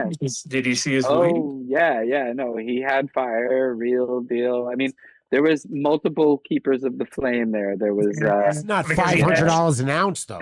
Well, he had some new crosses that I'd made that he grew out, and I wanted to see if you had tried them. So I was just like, I don't know. I don't know what he had with him, and I sent him a bunch of different things. So it was a lot of crosses though. So anyway. Right. I'm glad to hear it was a good time. Again, thank you so much. Love you, man. Thank you, Love guys. you both. Ed, we'll see you soon. When we're going to see Ed again? Ed. You can hang out through the Eds. When's Ed Stay leaving? for the Eds. It's going to take him too long to end the call. Just answer it. How long till you go to India? Through the end of April. Oh, India. All right, there we go. Back to the great trip. So High Cafe. What is that? Wow. Did you say That was All right, it. guys. Peace out. Love the hash. Thank you, guys. You can hang in there. So High Studios, where we're broadcasting from. We got the Adam Dunn Show, Sports Fiends on Thursdays. We're going to be bringing some stuff in from Warp TV later. Check out Marky Mart's page, Suburban House Radio. Check us all out, man. Katie, you still share, like, and doing your own subscribe all of show? our shit, man. No. Shut the hell up. Katie was going to do her own show. Jeez. All right. Seeds here now. Buy cannabis seeds. 15 years of excellence. 70 plus breeders. I'm not sure what this month is. Oh, look at that. Breeder of the month. Raw genetics. April deal. See here now. Star genetics. There you go. Just Last like week's we were. show. Yep. Blueberry. Oh. Yeah. Blueberry. OD Diesel. Go ahead and get on his benefit site and get some of the seeds. He's still got reverse auctions going on. Check Here it we out. go. This is when. Flavor of the The month candy. 100 was slashed. The 100 was slashed. Don't forget about this ESP. It was one of the favorites. DJ the Show computer's Plus- shutting. Bloop. No, this is not AI. This is real. This is real. That's This your is marketing right there. Humans. I did this. didn't write down any of that. I was just flying. Now you threw me off, man. Come on, stop throwing them off. Jesus him go. Christ. I'm really good at it. Anyway. SeatsHereNow.com. Yeah, iwantclones.com. I was on a roll. Anyway, we're back to I Want Clones. Get a hold of James. Check it out. Shop now. Ship anywhere. That's right. iwantclones.com. Check it. Huge library. Slow tips. The better way to Oh, and now I'm smoke. not there. Slow tips. You need a yo tip on every joint you're sharing with anyone, and even if you're smoking it by yourself. Recyclable, renewable birchwood, proceeds donated, or some proceeds donated to spinal cord research. It's an amazing company and amazing products. You go to yotip.com, enter Dunn Deal at checkout. I believe it's 10% off. But what they'd really like you to do is connect them with your medical dispensary. If they're selling pre-rolls, they should be selling yo tips. Yotip.com or Yo Products LLC on Instagram. ozocoffee.com. Love these guys. You go to ozocoffee.com. And I verified it myself not 2 days ago, sent the screenshot to Adam. Done Yes, deal keeping it. 2025. I used all caps. It works. 20% off. Shipped to your home. It is like strain hunters for coffee. Everything they have there is so amazing. It's all shipped to Boulder Green and roasted on a 1959 roaster just for us. ozocoffee.com. This show is for entertainment and comedy purposes only.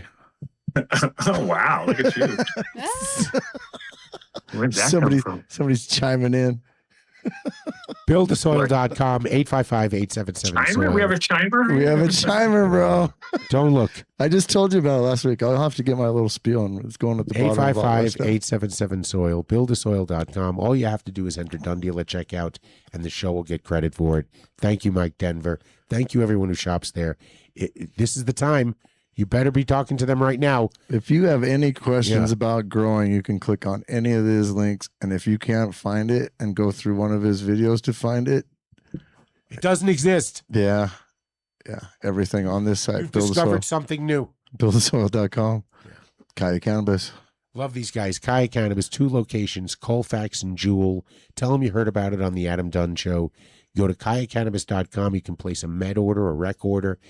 They're open, 7 days a week? Yep. Kayacannabis.com. Ooh, now we're talking. Bam. DabX. Love these guys. You go to dabx.com, you enter Dunn Deal at checkout, you get 20% You off can't do your 2 order. love you guys in a row. That's I do love them. I love all of our sponsors. It starts to lose its Flavor. I enjoy them I give very these guys much. big I hugs. love these guys. Big hugs. Big Big ups. hugs. I love everybody, so dabx.com, Dunn Deal at checkout, 20% off 3 your boom order. or the 5 booms kids or whatever. 5 booms. I'm giving that 5 booms. Right? 5 booms. 5 booms. 5 booms. So these guys, 5 booms. How many booms? 5 5 booms.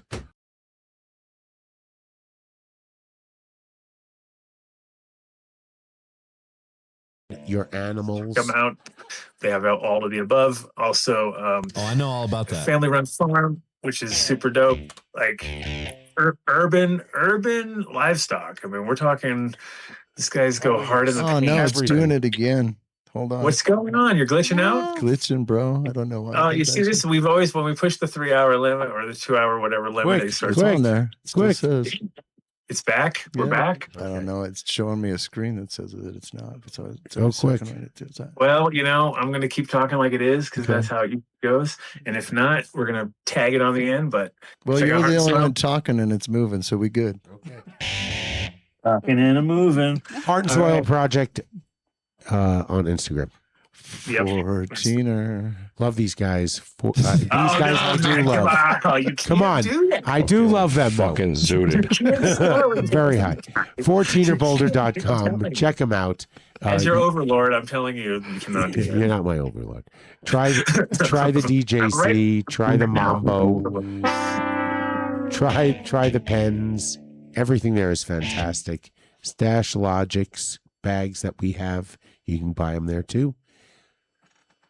Don't say love these guys. No, I'm going to say Turf Love. find Lance Lambert in Germany if you're going there. He's headed off to. He He's needs, going to be speaking. Tell him you love him. I know. I love you, Love you, Lance. Lance. Yeah. Love you, Lance. Oh yeah. No, you know what we got to do though? We got to give Lance a Where's Waldo hat, and he has to take photos everywhere he goes. There you go. There you go. I love it. That's what we need to do. The Where's fucking Lance photo. Turplock.com. No, it's growbags.com. Ask for the Turplock. I'm getting them one. That's it. They're Yeah. phenomenal. Don't love them. Right after that, Terpy Wipies. Turpwipes.com Not /Dundeal. Turpy Wipies. That's another company from China. Is it really? Yeah. Yes. Wow. Turpwipes.com. Turpwipes.com /Dundeal. You do not need to enter a code word. By entering the /Dundeal, that takes you to our own private website where they account for everything, and the discount is calculated right at checkout. Turpwipes.com /Dundeal. Notice we only used 2 tonight. If Adam were here, half the box would be gone. Turpwipes.com /Dundeal. I use one here. Look, I got one right here. No,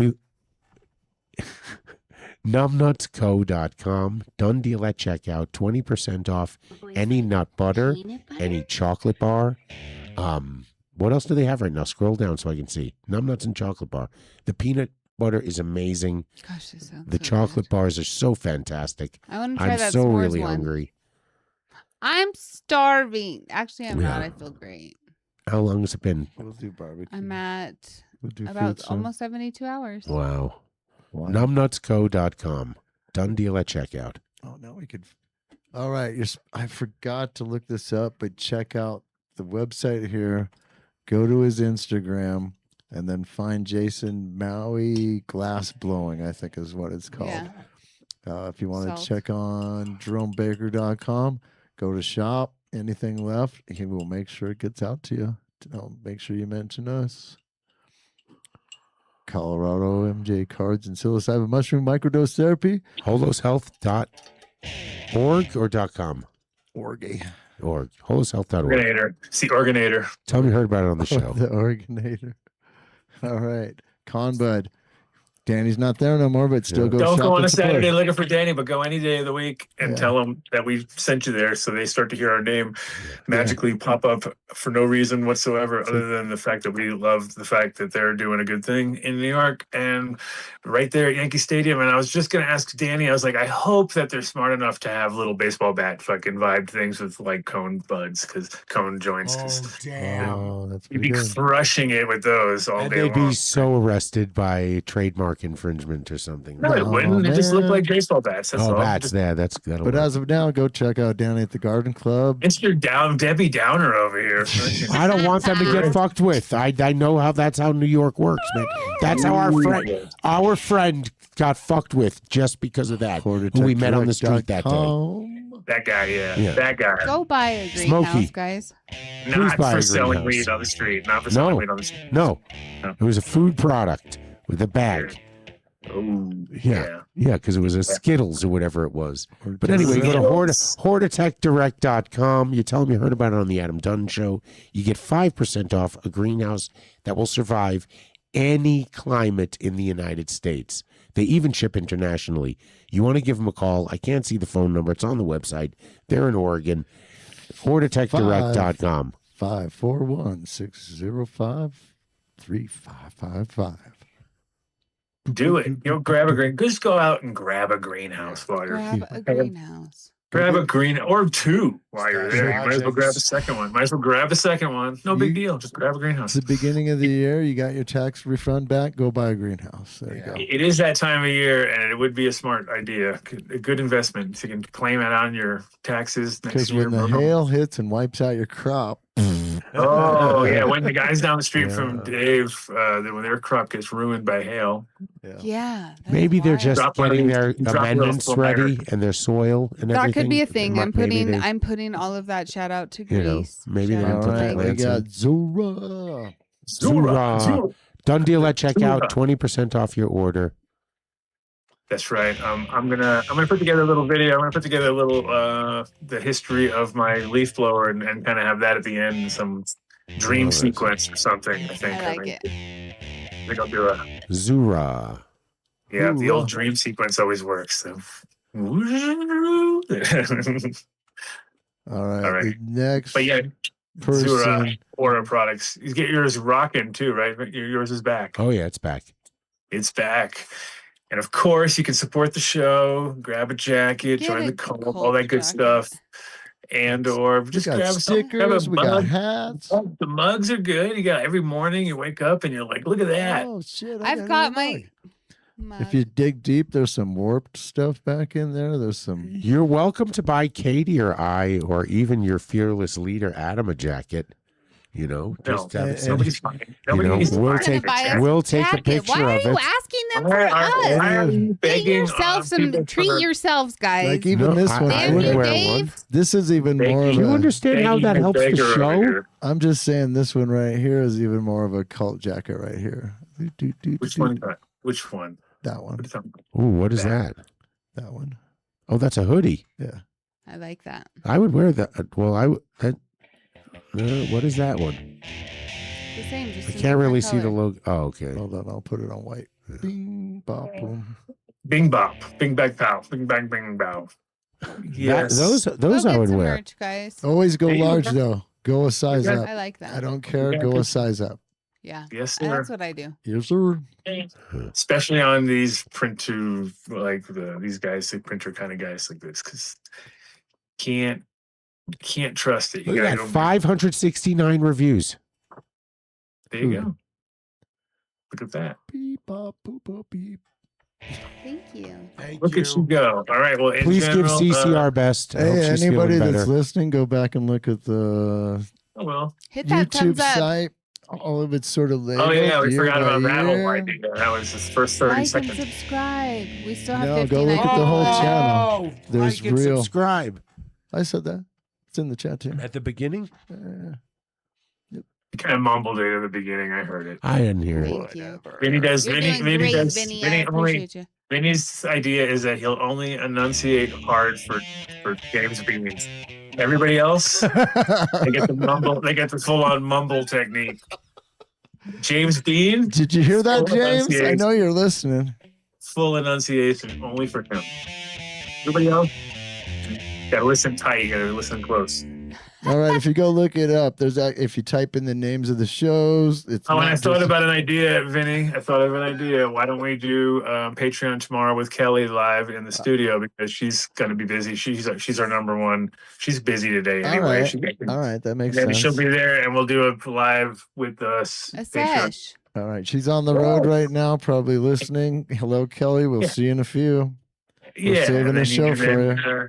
And then Dave can zoom in if you want. Heck, We'll Back. see. We'll figure out the time. I'm thinking about Probably right around 4 o'clock. I'd say around yeah, 4:20. between 5 and 7, somewhere in there.